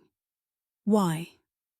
Wizards tell us that the Pleiades held a special significance in Mesoamerican thought. Their heliacal rising, their first appearance in the eastern sky before dawn, marked the beginning of the agricultural calendar. Their disappearance into the sun's glare signaled the time to prepare the fields. Their return announced the season of planting. These soft blue stars, distant beyond all comprehension, governed the rhythms of seed and harvest, of hunger and plenty, of life itself. But there was more. Every 52 years, when the Mesoamerican calendar cycles aligned, the Pleiades reached the zenith, the very top of the sky at midnight. This was the most sacred moment in the ancient calendar, the hinge upon which ages turned. On this night, all fires were extinguished throughout the land. Darkness fell complete. And when the Pleiades passed safely through the zenith, when the cosmic gears meshed and the universe continued, new fire was kindled on a prisoner's chest, and the flames were carried to every hearth, every temple, every corner of the world. The breath of the Pleiades, the renewal of time itself. Walk now along the avenue of the dead. in that blue hour when the pyramids become silhouettes against the fading sky. The avenue stretches before you, not a street in any modern sense, but a ceremonial way, a processional path, a river of stone 2 miles long and 40 meters wide. The name itself is misleading. Avenue of the Dead was given by the Aztecs, who believed the mounds along its length were tombs of ancient kings. They were not tombs. They were platforms, temples, stages for rituals we can no longer reconstruct. At the northern end rises the Pyramid of the Munke, its form echoing the mountain that looms behind it. Cerro Gordo, the fat mountain, whose shape the pyramid deliberately mirrors. The alignment is exact. Standing at the base of the pyramid and looking north, the natural mountain and the artificial mountain merge into a single sacred form, as if the builders were completing what nature had begun. At the heart of the avenue stands the Pyramid of the Sun, third largest pyramid in the world, its base nearly as wide as the Great Pyramid of Giza. Beneath its foundations, archaeologists discovered a cave, a natural cavern that extends eastward in the shape of a 4-petaled flower. Some believe this cave was the original reason for the city's location, a place where the underworld opened into the world of the living, a womb from which creation emerged. The pyramid above was built to mark this sacred opening, to honor it, to transform it into a gateway between realms. The astronomical alignments woven into Teotihuacan go far beyond the Pleiades. Certain temples mark the rising of Sirius, brightest of all stars. Others align with the solstices, capturing the extreme positions of the sun on the longest and shortest days. Still others track the wandering path of Venus, that brilliant wanderer whose cycles governed war and sacrifice throughout Mesoamerica. The entire city was a calendar written in stone, a cosmology made visible, a map of the heavens pressed into the earth so that those who walked its streets would walk through sacred time, through the cycles of celestial bodies whose movements governed planting and warfare and the fate of kings. And yet we cannot read this calendar with certainty. The builders left no written records that we have decoded. Their language, if they had one that was written, has not survived. We reconstruct their astronomy from alignments and artifacts, from the testimony of later peoples who inherited fragments of their knowledge, from the silent testimony of the stones themselves. Beneath the silence, something waits, not answers, but questions, not certainty, but the profound humility of standing before mysteries that may never be solved. Who were the builders of Teotihuacan? At its height, around the year 450 of the Common Era, the city held perhaps 100,000 people, one of the largest cities in the world at that time. They came from across Mesoamerica, drawn to this sacred center for reasons we can only imagine. The city was cosmopolitan, diverse, organized into neighborhoods that seemed to have housed people from different regions and ethnic backgrounds.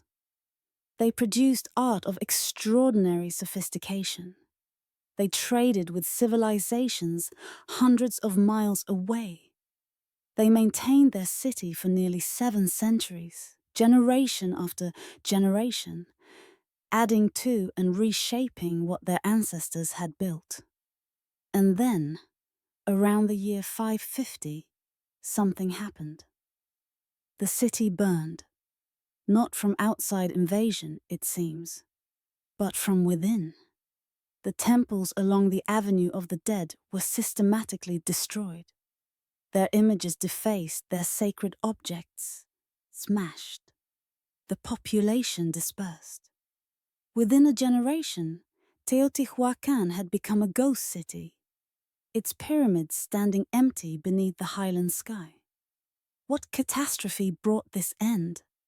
What crisis of faith, or politics, or ecology drove the people to destroy their own sacred center? We do not know. The silence that followed has lasted 1,500 years. The sun sets now over the Valley of Mexico. The pyramids darken against the western sky, their angles softening in the failing light. The tourists have departed. The vendors have packed their wares. And in the east, just above the horizon, the first stars begin to appear. There, low in the sky, soft and blue, clustered like a breath of light, the Pleiades emerge. The same stars that the builders of Teotihuacan aligned their city to honor. The same stars that mark the planting seasons, the turning of ages, the renewal of sacred fire. They rise as they have risen for millennia, indifferent to the civilizations that have watched them, patient as only stars can be. The alignment holds. After 2,000 years, the Avenue of the Dead still points toward the setting of the Seven Sisters. The pyramids still mirror the mountains. The cave beneath the pyramids of the sun still opens toward the east, still waits in darkness for light that no longer comes. The builders are gone. Their names have dissolved into silence. Their ceremonies have ended. Their prayers have faded into the thin mountain air. But the breath of the Pleiades continues. The stars still rise and set in their ancient patterns, still mark the seasons, still wheel through the sky above the empty avenues and silent temples. And perhaps, on certain nights, when the air is clear and the stars burn bright and the modern world falls away, perhaps then, standing among the pyramids, one can feel what the builders felt. The presence of something vast, the weight of time, the sacred geometry of a city built not for the living alone, but for the stars, and for whatever transformation was sought in the space between earth and heaven, the place where men become gods, or perhaps where gods once descended and left only stones to remember them by. 9. The cathedral astronomers and their hidden lines at noon on the summer solstice in the great basilica of San Petronio in Bologna. Something happens that most visitors never notice. A beam of sunlight enters through a small hole high in the cathedral wall, an aperture no larger than a coin, and falls upon the marble floor far below. There, embedded in the stone, a thin line of brass stretches across the nave, marked with calibrations that most passers-by take for decoration. But this is no decoration. This is a meridiana, a solar instrument of extraordinary precision, hidden in plain sight within the house of God. And for those who know what they are witnessing, the beam of light striking that brass line is a moment of celestial revelation, a conjunction of the sacred and the scientific that has been repeating faithfully for more than 300 years. It is said that astronomy nearly perished in the West after Rome fell. The observatories crumbled. The scrolls were scattered. The knowledge that had been gathered over centuries dissolved into the chaos of collapsing empires and warring kingdoms. But some flames, once kindled, refused to die entirely. And in the dim interiors of medieval cathedrals, far from the ruined temples of antiquity, the ancient practice of watching the sky found a new and secret home.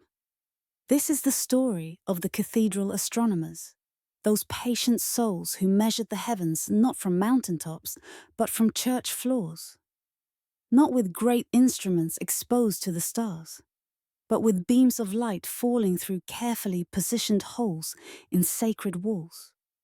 To understand why astronomy survived in cathedrals, we must first understand a problem that consumed the medieval church: the calculation of Easter. Easter, the most important feast in the Christian calendar, does not fall on a fixed date. It is determined by the moon. Specifically, it occurs on the first Sunday after the first full moon following the spring equinox. This seemingly simple rule conceals enormous complexity. To calculate Easter accurately, one must know precisely when the equinox falls. One must understand the cycles of the moon. One must reconcile the solar year with the lunar month, accounting for the slow drift between calendars and celestial reality. The Julian calendar, inherited from Rome, was imperfect. It assumed a year of exactly 365.25 days, but the true solar year is slightly shorter. Over centuries, this small error accumulated. The equinox, which the calendar placed on March 21st, began to drift earlier and earlier through the actual seasons. By the 16th century, the calendar was 10 days out of alignment with the heavens. This was not merely an astronomical curiosity. It was a theological crisis. If the Church could not accurately determine the equinox, it could not accurately calculate Easter. And if Easter was celebrated on the wrong day, the most sacred mystery of Christianity was being honored at the wrong moment. A thought that troubled popes and scholars alike. The solution required precise observation of the sun. And so, with papal blessing and ecclesiastical funding, astronomers began transforming churches into observatories. The principle was elegant in its simplicity. High in a cathedral wall or dome, a small aperture was opened, carefully positioned and precisely measured. When the sun crossed the meridian at local noon, its light would enter through this hole and project a bright disk onto the floor below. The height of the aperture and the distance to the floor created a kind of pinhole camera, projecting an image of the sun that moved across the nave as the seasons changed. A brass line was embedded in the floor, running exactly north to south, marked with careful gradations. As the months passed, the sun's image would travel along this line, striking far to the south at the winter solstice, when the sun rides low in the sky, and moving northward toward the aperture as summer approached and the sun climbed higher. By measuring exactly where the sun's image fell on the meridian line, astronomers could determine the sun's altitude with remarkable precision. And from these measurements, they could calculate the exact moment of the equinox, the day when the sun crossed the celestial equator, when day and night stood equal, when Easter could be properly reckoned. The longer the meridian line, the more precise the measurements could be. And so the cathedral astronomers sought the largest churches they could find, transforming the vast naves of Gothic cathedrals into scientific instruments of unprecedented accuracy. In Bologna, the great meridian of San Petronio stretches 67 meters across the cathedral floor, the longest indoor meridian line in the world. It was constructed in 1655 by Giovanni Domenico Cassini, who would later become famous for his observations of Saturn's rings and the gap that still bears his name. Cassini understood that the existing calendrical observations were insufficient. He needed data of extraordinary precision to determine whether the Church's calendar reform of 1582, when Pope Gregory XIII had excised 10 days from October to bring the calendar back into alignment, had been calculated correctly. The meridian of San Petronio would provide that data. The construction was painstaking. The aperture in the wall was positioned at a height of precisely 27.007 meters. The brass line on the floor was leveled with obsessive care, embedded in marble slabs that would not shift or settle over time. Calibration marks were added, converting the sun's position into degrees and minutes of arc. When completed, the instrument could measure the sun's altitude to within a few seconds of arc, a precision that would not be exceeded by any other solar observatory for over a century. Whispers tell us that Cassini spent countless hours in the dim cathedral, waiting for the moment of noon, watching the golden disk of projected sunlight creep across the floor toward the brass line. In those moments, the sacred space became a laboratory. The house of God became a temple to measurement. And the light that streamed through the aperture carried not just illumination, but information. Data that would reshape humanity's understanding of time itself. San Petronio was not alone. In Florence, the great dome of Santa Maria del Fiore, Brunelleschi's masterpiece, was fitted with a bronze plate containing a small aperture. The gnomon of the Florence Cathedral, installed in 1475, projected the sun's image onto the floor of the lantern during the summer solstice, allowing astronomers to track changes in the sun's altitude over years and decades. In Paris, a meridian line was installed in the Church of Saint-Sulpice in 1727. A brass strip runs across the floor of the transept, climbing up the white marble obelisk at the north end. On the winter solstice, the sun's image strikes a golden disk at the top of the obelisk. On the equinoxes, it touches a copper plate embedded in the floor. The instrument still functions today, still marking the same celestial moments it was built to measure nearly 3 centuries ago. In Rome, in Palermo, in churches throughout Europe, similar instruments were constructed. Each one a collaboration between ecclesiastical authority and astronomical inquiry. Each one disguising the pursuit of celestial knowledge as the calculation of liturgical necessity. The vocabulary here must carry words like shadow and calculation, secret and patience. For these astronomers walked a careful line. The church that funded their work had also condemned Galileo. The institution that needed their measurements to calculate Easter was suspicious of the cosmological implications those measurements might reveal. The cathedral astronomers pursued their science under the cover of religious necessity, transforming houses of worship into observatories while carefully avoiding the questions that might bring them into conflict with theological authority. Stand now in San Petronio as the noon hour approaches. The cathedral is dim, lit only by candles and the pale glow filtering through stained glass. The air is cool, heavy with centuries of incense and prayer. Tourists wander among the chapels, their footsteps echoing in the vast nave. Most of them walk across the brass line without noticing it, their eyes drawn upward toward the vaulted ceiling, the painted walls, the artifacts of conventional devotion. And then, if the day is clear and the hour is right, the light begins. A bright disk appears on the floor, the projected image of the sun itself, entering through that small aperture high in the southern wall. It moves slowly, almost imperceptibly, tracking across the marble as the earth turns and the sun crosses the meridian.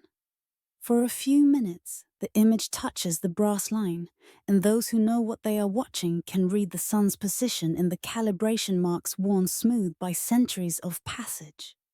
Then the moment passes. The light moves on, fading as the sun continues its arc. The cathedral returns to its perpetual twilight, its shadows, its silence. But the line remains. The aperture still opens to the sky. And on the next clear day, at the next noon hour, the beam will return, and the measurement will be taken again, as it has been taken for more than 300 years. The calendar reform that these instruments helped verify is still in use today. The Gregorian calendar, adjusted by the observations of cathedral astronomers like Cassini, governs the rhythms of modern life, our months and seasons, our holidays and anniversaries, our shared understanding of where we stand in the turning of the year. Most of us never think about this. We take for granted that the calendar aligns with the heavens, that the solstices and equinoxes fall when they should, that the machinery of timekeeping operates without error. But in the dim naves of certain European churches, the evidence of that labor remains. The brass lines still cross the marble floors. The apertures still open to the sun. And for those who know where to look, the ancient instruments still function, still marking the solstices and equinoxes, still tracing the sun's path through the seasons, still bearing witness to a time when the sacred and the scientific were not separate domains, but twin expressions of a single devotion. Beneath the silence of the cathedral, the light keeps its vigil. Some secrets hide not in darkness, but in plain sight, waiting for those who remember how to see. 10. The Invisible College and the Heresy of Heliocentrism in a Darkened Study in Florence. In the year 1633, an old man knelt before the assembled cardinals of the Inquisition and spoke words that tasted of ash in his mouth. He recanted. He denied what he knew to be true. He declared that the earth stood still at the center of all things, that the sun moved around it as Scripture taught, that he had been wrong, grievously, heretically wrong, to suggest otherwise. Galileo Galilei was 70 years old. He had seen the moons of Jupiter through his telescope, watched Venus pass through phases that proved it circled the sun, observed the heavens with eyes that no human being before him had possessed. And now he knelt and lied, because the alternative was imprisonment, torture, perhaps death. It is said that as he rose from his knees, he muttered under his breath, "Eppur si muove." And yet it moves. Whether he truly spoke those words, we cannot know. But the sentiment lived on in the hearts of those who came after. Those who knew the earth moved, who had seen the evidence with their own eyes, who understood that the universe was vastly larger and stranger than the Church permitted them to say. In the decades following Galileo's trial, these men formed invisible networks, passing dangerous knowledge through coded letters and secret meetings, preserving truth against the day when it might finally be safe to speak aloud. This is their story, a story not of triumph, but of patience, not of declarations, but of whispers. A candle passed from hand to hand through a long and enforced darkness. The danger was real. We sometimes imagine the conflict between science and religious authority as a matter of intellectual debate. Scholars arguing in comfortable studies, the worst consequence being academic disapproval. But in 17th century Europe, the stakes were far higher. The Inquisition had the power to imprison, to torture, to execute. Books could be burned. Careers could be destroyed. Lives could end on the scaffold or in the flames. Giordano Bruno had been burned at the stake in 1600 for teaching, among other heresies, that the stars were distant suns with their own planets. Galileo escaped with house arrest only because of his fame and his connections. Lesser scholars enjoyed no such protection. To speak openly of a moving earth was to risk everything. And yet the observations continued. The truth, once seen, could not be unseen. Across Europe, in studies and observatories, in the private chambers of nobles sympathetic to the new philosophy, men pointed their telescopes at the sky and recorded what they witnessed. They saw the phases of Venus proving it orbited the Sun. They tracked the moons of Jupiter as they circled their giant master. They measured the parallax of stars and calculated distances that made the Earth seem very small indeed. But they did not publish. They did not proclaim. They wrote in code, shared in secret, and waited. The networks that preserved this knowledge were informal, shifting, sustained by trust and correspondence rather than official charters or public meetings. Whispers tell us of the invisible college, a phrase used by natural philosophers in England to describe their loose association of like-minded investigators. They met in private homes, in Oxford and London, sharing experiments and observations that could not yet be spoken in public forums. They wrote to each other using symbols and circumlocutions, disguising celestial bodies under invented names, concealing the true subjects of their inquiry from anyone who might intercept their letters. In Italy, the Accademia del Cimento, the Academy of Experiment, gathered in Florence under the protection of the Medici. For a brief decade, from 1657 to 1667, they conducted investigations into physics and astronomy, publishing their findings with careful attention to what could and could not be said. When pressure from Rome grew too great, the Academy quietly dissolved, its members scattering, its work unfinished, but not forgotten. In France, astronomers corresponded with colleagues across Europe, sharing observations of eclipses, comets, planetary motions. They used the mail services that connected the continent's scholars, knowing that their letters might be opened, read, reported. They learned to write in ways that concealed as much as they revealed, trusting that the initiated would understand what the censors would not. The vocabulary of these exchanges carries words like concealment and patience, risk and trust.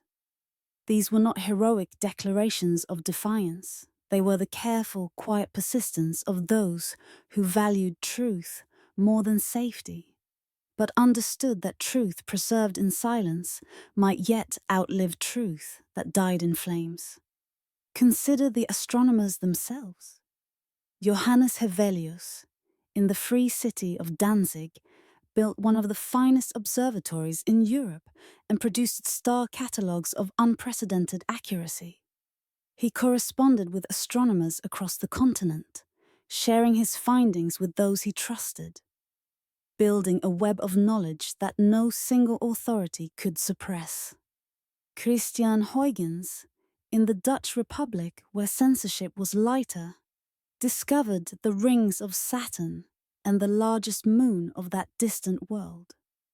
His findings circulated through the networks, reaching scholars in countries where such observations could not have been made or published. Giovanni Alfonso Borelli, in Italy, conducted observations and experiments that supported the Copernican system while carefully avoiding direct statements that would bring the Inquisition to his door. He wrote in the language of hypothesis and speculation, presenting what he knew as mere possibilities to be considered rather than truths to be proclaimed. Each of these men understood that they were custodians of something precious, knowledge that the powers of their age wished to suppress, knowledge that would reshape humanity's understanding of its place in the cosmos. They preserved it not through grand gestures, but through patient labor, careful correspondence, and the quiet courage of continuing to observe what they were forbidden to believe. The instruments themselves were sometimes hidden. Telescopes, in the decades after Galileo, carried a dangerous reputation.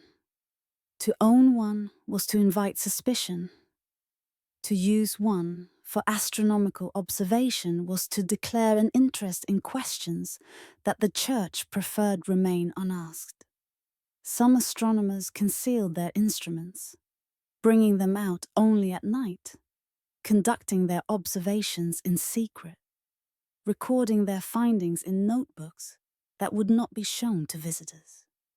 It is said that certain scholars developed techniques for dismantling their telescopes quickly, storing the components separately so that no single search would reveal what they possessed. Others built observatories in private estates, far from cities where authorities might take notice. Still others conducted their most sensitive observations while traveling, in places where they were unknown and their activities would not be reported. The lengths to which they went seem almost absurd to modern eyes. But the danger was real, and the punishment for transgression was severe. These were not paranoid fantasies, but rational responses to a world where truth could be treated as crime. And yet, slowly, the darkness began to lift.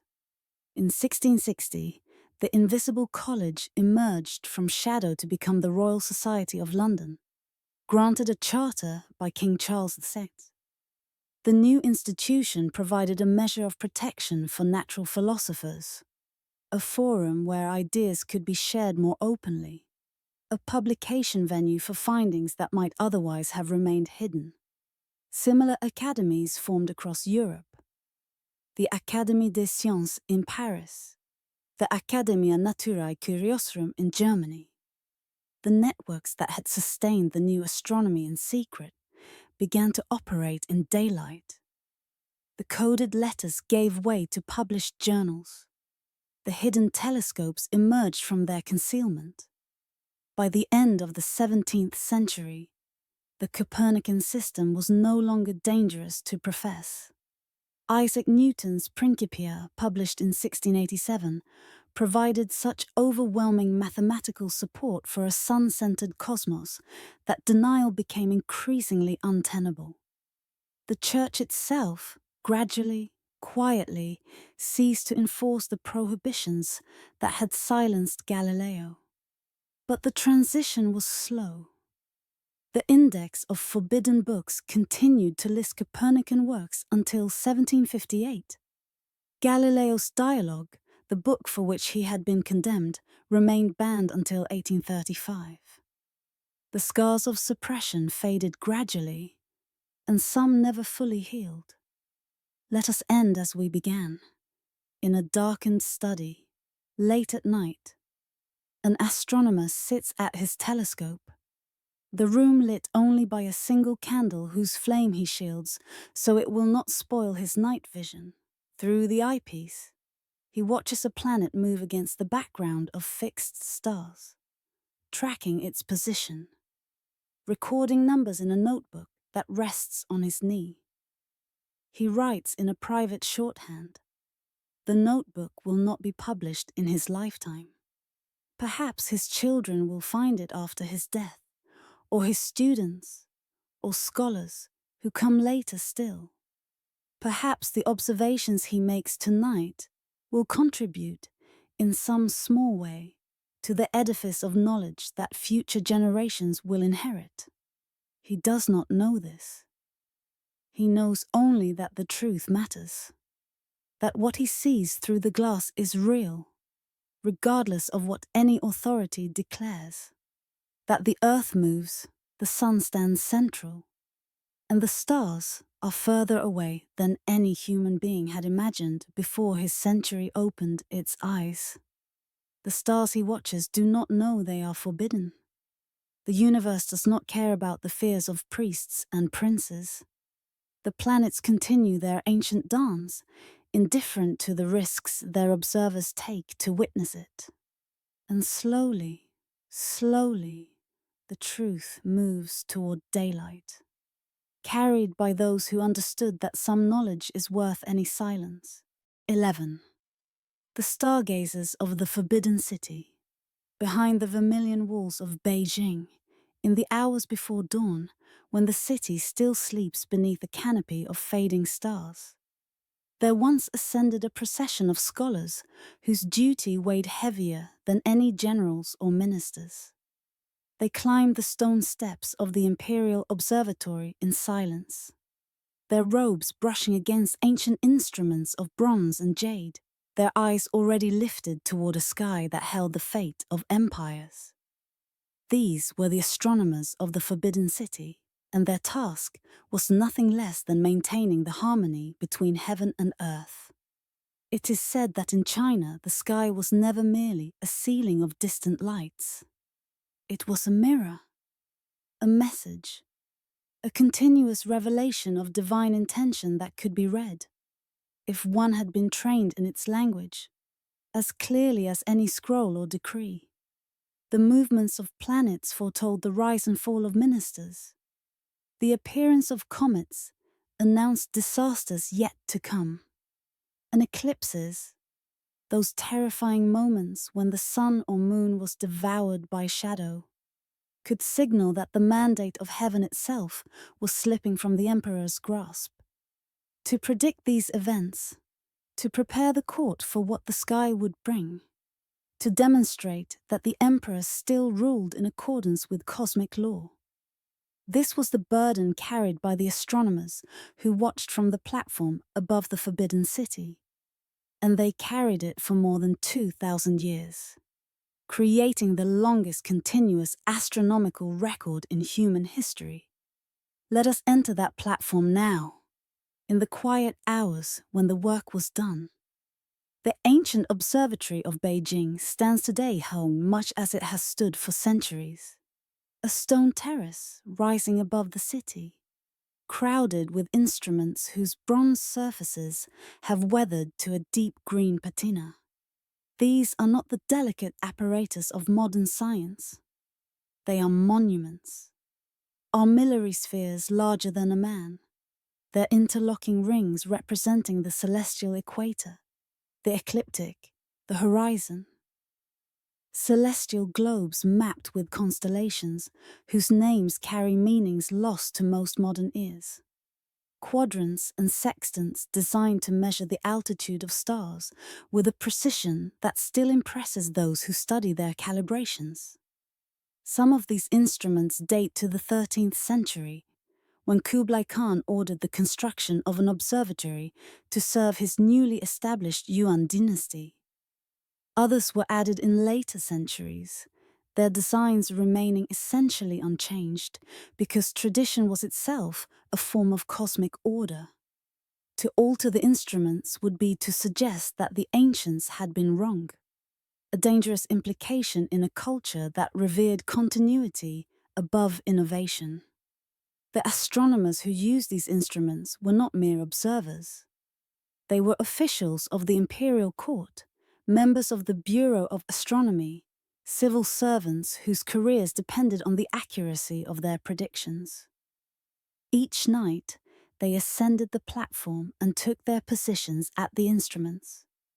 Each night, they measured the positions of planets, tracked the slow drift of stars, watched for anything unusual, a comet's tail, a meteor's streak, the troubling dimming of a familiar light. And each morning, they descended with their notebooks and filed their observations in archives that stretched back through dynasty after dynasty, a continuous chain of watching that linked the astronomers of the Qing to those of the Ming to the Yuan to the Song, backward through time to the Han dynasty and beyond, to records that predated the birth of Christ by centuries. The responsibility was immense.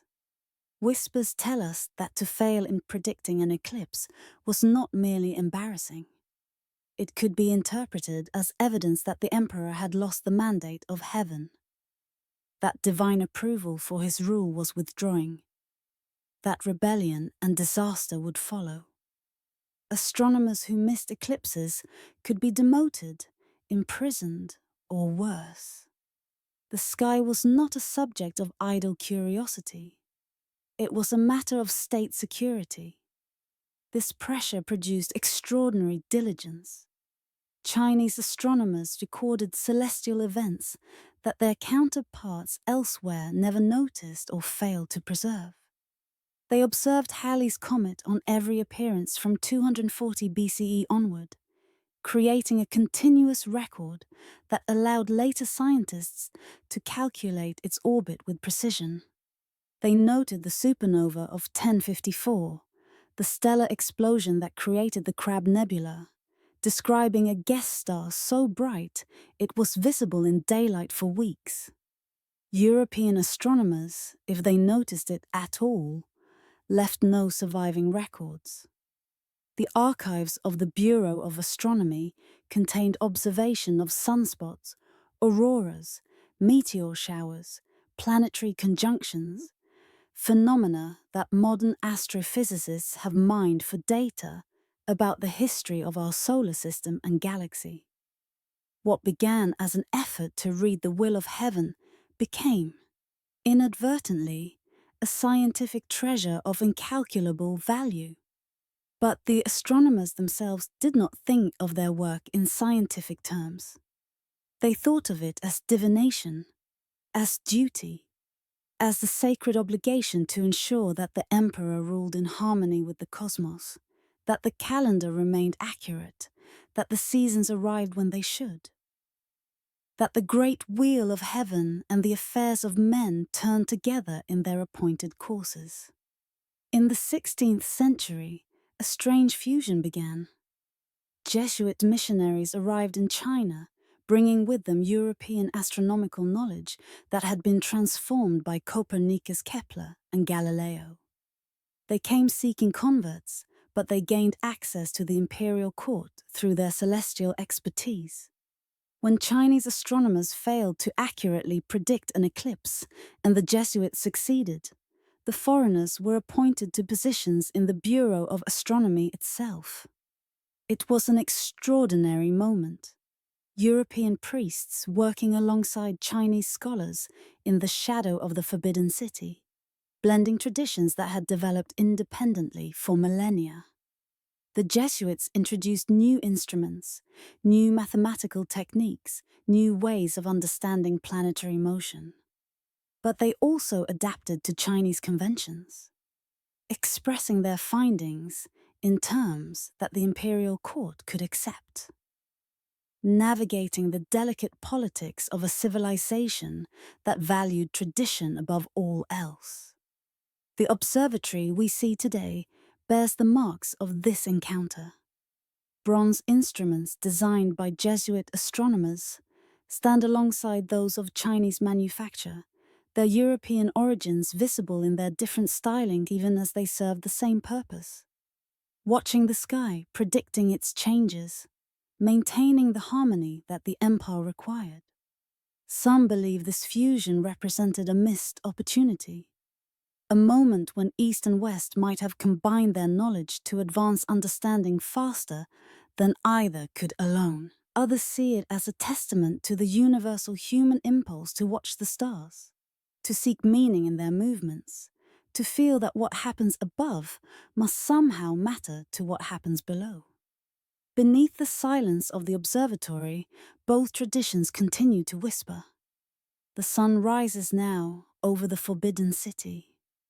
The vermilion walls catch the first light, glowing like embers against the grey Beijing sky. The astronomers who watch through the night begin their descent from the platform, carrying notebooks filled with the observations they will file in archives that already contain centuries of similar records. Their robes are damp with dew. Their eyes are tired from hours of careful watching. But their duty, for now, is fulfilled. The sky has been read. The mandate remains secure. The calendar will be accurate. The eclipses that approach have been predicted, and the court will be prepared. And in the archives, another night's observations join the countless others. Another thread in a tapestry of watching that stretches back beyond the memory of any living person, beyond the dynasty that currently rules, beyond the dynasties that came before, back to a time when the first astronomers looked up and decided that the movements of heaven must mean something, must matter, must be recorded against the day when their significance would be understood. The stars do not know they are being watched. The planets continue their ancient courses without regard for the empires that track them. The comets appear and disappear according to orbits that care nothing for the fortunes of kings. The universe unfolds in its vast indifference. And yet, generation after generation, century after century, the watchers continue to watch. Perhaps there is something sacred in that persistence, something that transcends the political anxieties that motivated the Bureau of Astronomy, the fears about mandates and dynasties, and the approval of heaven. Perhaps the simple act of watching, of recording, of caring enough to note what happens in the night sky carries its own meaning, a declaration that we are here, that we notice, that we try to understand. The platform stands empty now. The bronze instruments have become museum pieces, admired by tourists who know little of their history. The astronomers who once climbed these steps have returned to dust, their names preserved only in the archives they helped to fill. But the stars remain. The same stars that the Han astronomers watched, that the Tang astronomers recorded, that the Ming astronomers tracked with instruments of bronze and jade. They wheel overhead in their ancient patterns, keeping faith with cycles older than any empire, older than any city, older than humanity itself. And somewhere in the archives of Beijing, the records wait. 2,000 years of watching, filed away in careful order, testifying to a devotion that outlasted every dynasty that sustained it. The sky has been read. The mandate continues. And the stars, as always, keep their own counsel. 12. The last temple before forgetting. There is a moment in the long story of human watching when the sky began to disappear. It happened slowly at first, then all at once. A gas lamp here, an electric bulb there. Streets illuminated for safety, factories blazing through the night. Cities spreading their glow upward until the stars themselves seemed to fade. Not because they had dimmed, but because we had drowned them in our own artificial light. Within a single century, the sky that had guided humanity since before we had words became invisible to most of the people on Earth. The Milky Way, which had arched overhead every clear night for 100,000 years.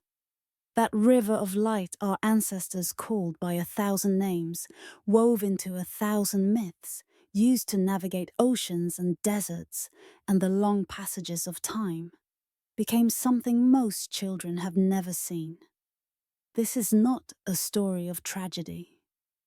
The electric light brought safety, productivity, the extension of waking hours into the darkness. But something was lost in that bargain. Something ancient and irreplaceable went silent when the stars disappeared from our common view. This final chapter is a meditation on that loss, and perhaps, quietly, on what might still be recovered. What did it mean to live beneath a visible heaven? We who have grown up in cities cannot easily imagine it. We have seen photographs of the Milky Way, images taken in remote deserts or from mountaintops where the old darkness still lingers. But a photograph is not the same as presence.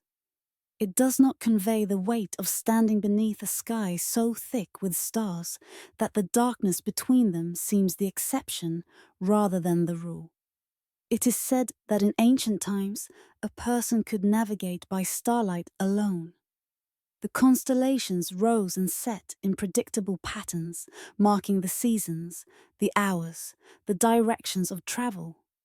Sailors steered by the stars, farmers planted by them, priests read the future in their configurations. The sky was not decoration, it was infrastructure, as essential to daily life as the roads and rivers and fields that sustained civilization. And beyond the practical, there was the numinous, the feeling that the heavens were not empty but inhabited, that the lights above were not merely burning gases but presences, gods walking slowly across an infinite ceiling, ancestors transformed into eternal light, messages written in a language that patient study might decode. Every culture that left records spoke of the sky with reverence. The Egyptians aligned their pyramids to the stars.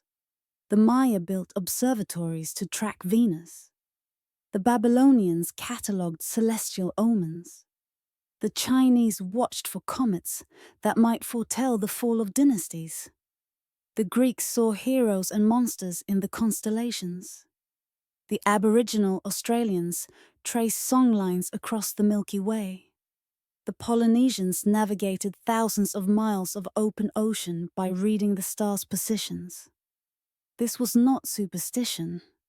It was relationship, a continuous conversation between humanity and the cosmos that had begun before history and continued, unbroken, until the lights came on. The knowledge did not vanish entirely. It dispersed. It flowed into scientific journals written in specialized language, read by few. It settled into museums where bronze astrolabes and jade celestial spheres gathered dust behind glass, their purposes explained on the small plaques that most visitors skim past.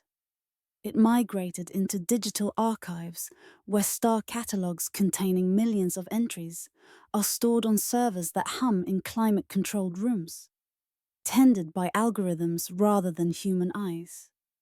The ancient observatories became ruins.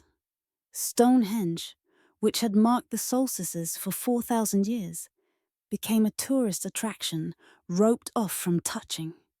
The great sextant of Ulugh Beg filled with rubble and was forgotten for centuries. The stone circles of Scotland and Ireland were ploughed under for farmland, their alignments lost before anyone thought to record them. The astronomers themselves changed.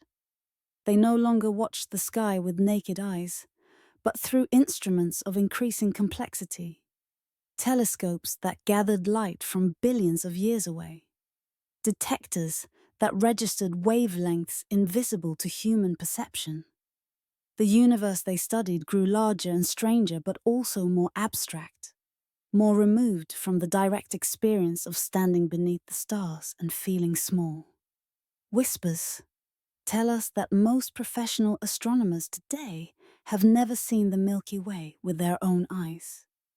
They work with data, with images taken by machines, with mathematical models of phenomena too distant or too faint for direct observation.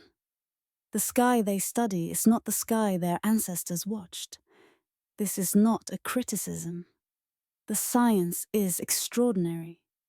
We have learned more about the universe in the past century than in all previous human history.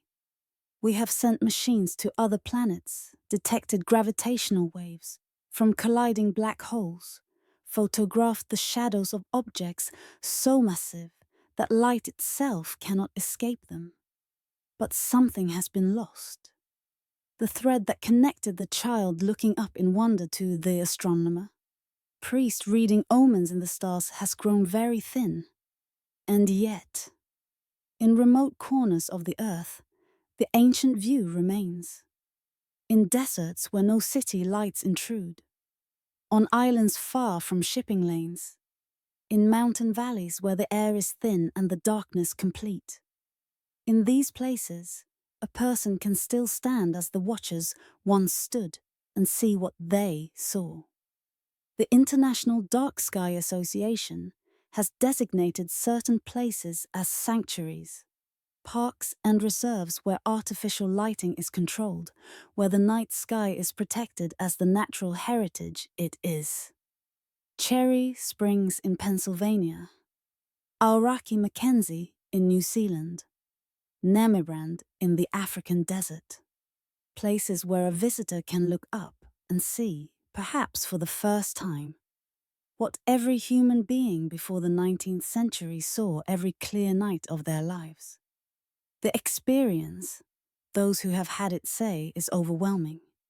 Not just the beauty, though the beauty is staggering, but the scale, the feeling of the earth as a small sphere hanging in an immensity of light and darkness. The intuition, arriving not through reason, but through direct perception, that we are part of something vast beyond comprehension. This is what the ancient watchers knew. This is what the temples were built to honor. This is what was lost when the sky went dark. The temples still stand. Stonehenge still marks the solstices, though the ceremonies that once attended them have dissolved into silence. Newgrange still admits the winter solstice sunrise into its inner chamber, though no one now knows what prayers were spoken when the light arrived. The pyramids still align with Orion's belt, though the priests, who designed that alignment, left no explanation of its meaning. The alignments still function. The stones still point to the places on the horizon where significant celestial events occur. The astronomical knowledge encoded in these monuments has not become false, only forgotten, only waiting. And the stars themselves have not changed. Orion still rises in winter, as he has risen for 100,000 years. The Pleiades still appear in autumn. The pole star still marks the north.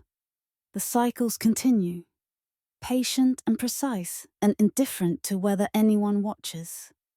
Let us close with a single image. A child in a city, walking home at night. The streets are bright with artificial light. The stars are mostly invisible, washed out by the glow. But there, between two tall buildings, a gap in the illumination, and through it, 3 stars in a row. Orion's belt, the hunter who has stalked across the winter sky since before humans had names for constellations. Visible even here, even now, even in the midst of our self-made brightness. The child pauses, looks up, feels something stir, curiosity, wonder, the faint echo of a connection that stretches back through every generation that has ever lived.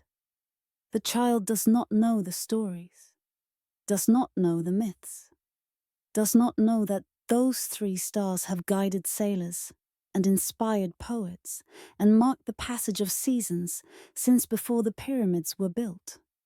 But the child sees them, and for a moment the thread holds. The temples wait in their patience of stone. The alignments still function for those who remember how to read them. The dark sky sanctuaries still offer the ancient view to those who journey far enough to find them. And somewhere tonight, someone is watching. Someone is wondering. Someone is feeling the slow awe that humans have felt since the first eyes turned upward and saw light in the darkness. The sky has not abandoned us. We have only turned away. Perhaps, in time, we will remember how to look up again. Perhaps the temples will find new watchers. Perhaps the thread will thicken once more. And the conversation that sustained 100,000 generations will resume. The stars are patient. They have waited through ice ages and extinctions, through the rise and fall of countless species. They can wait for us.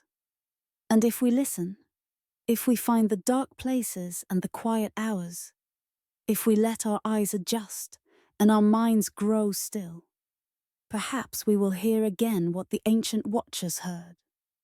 The whisper of the cosmos, the breath of distant suns, the invitation that has never been withdrawn.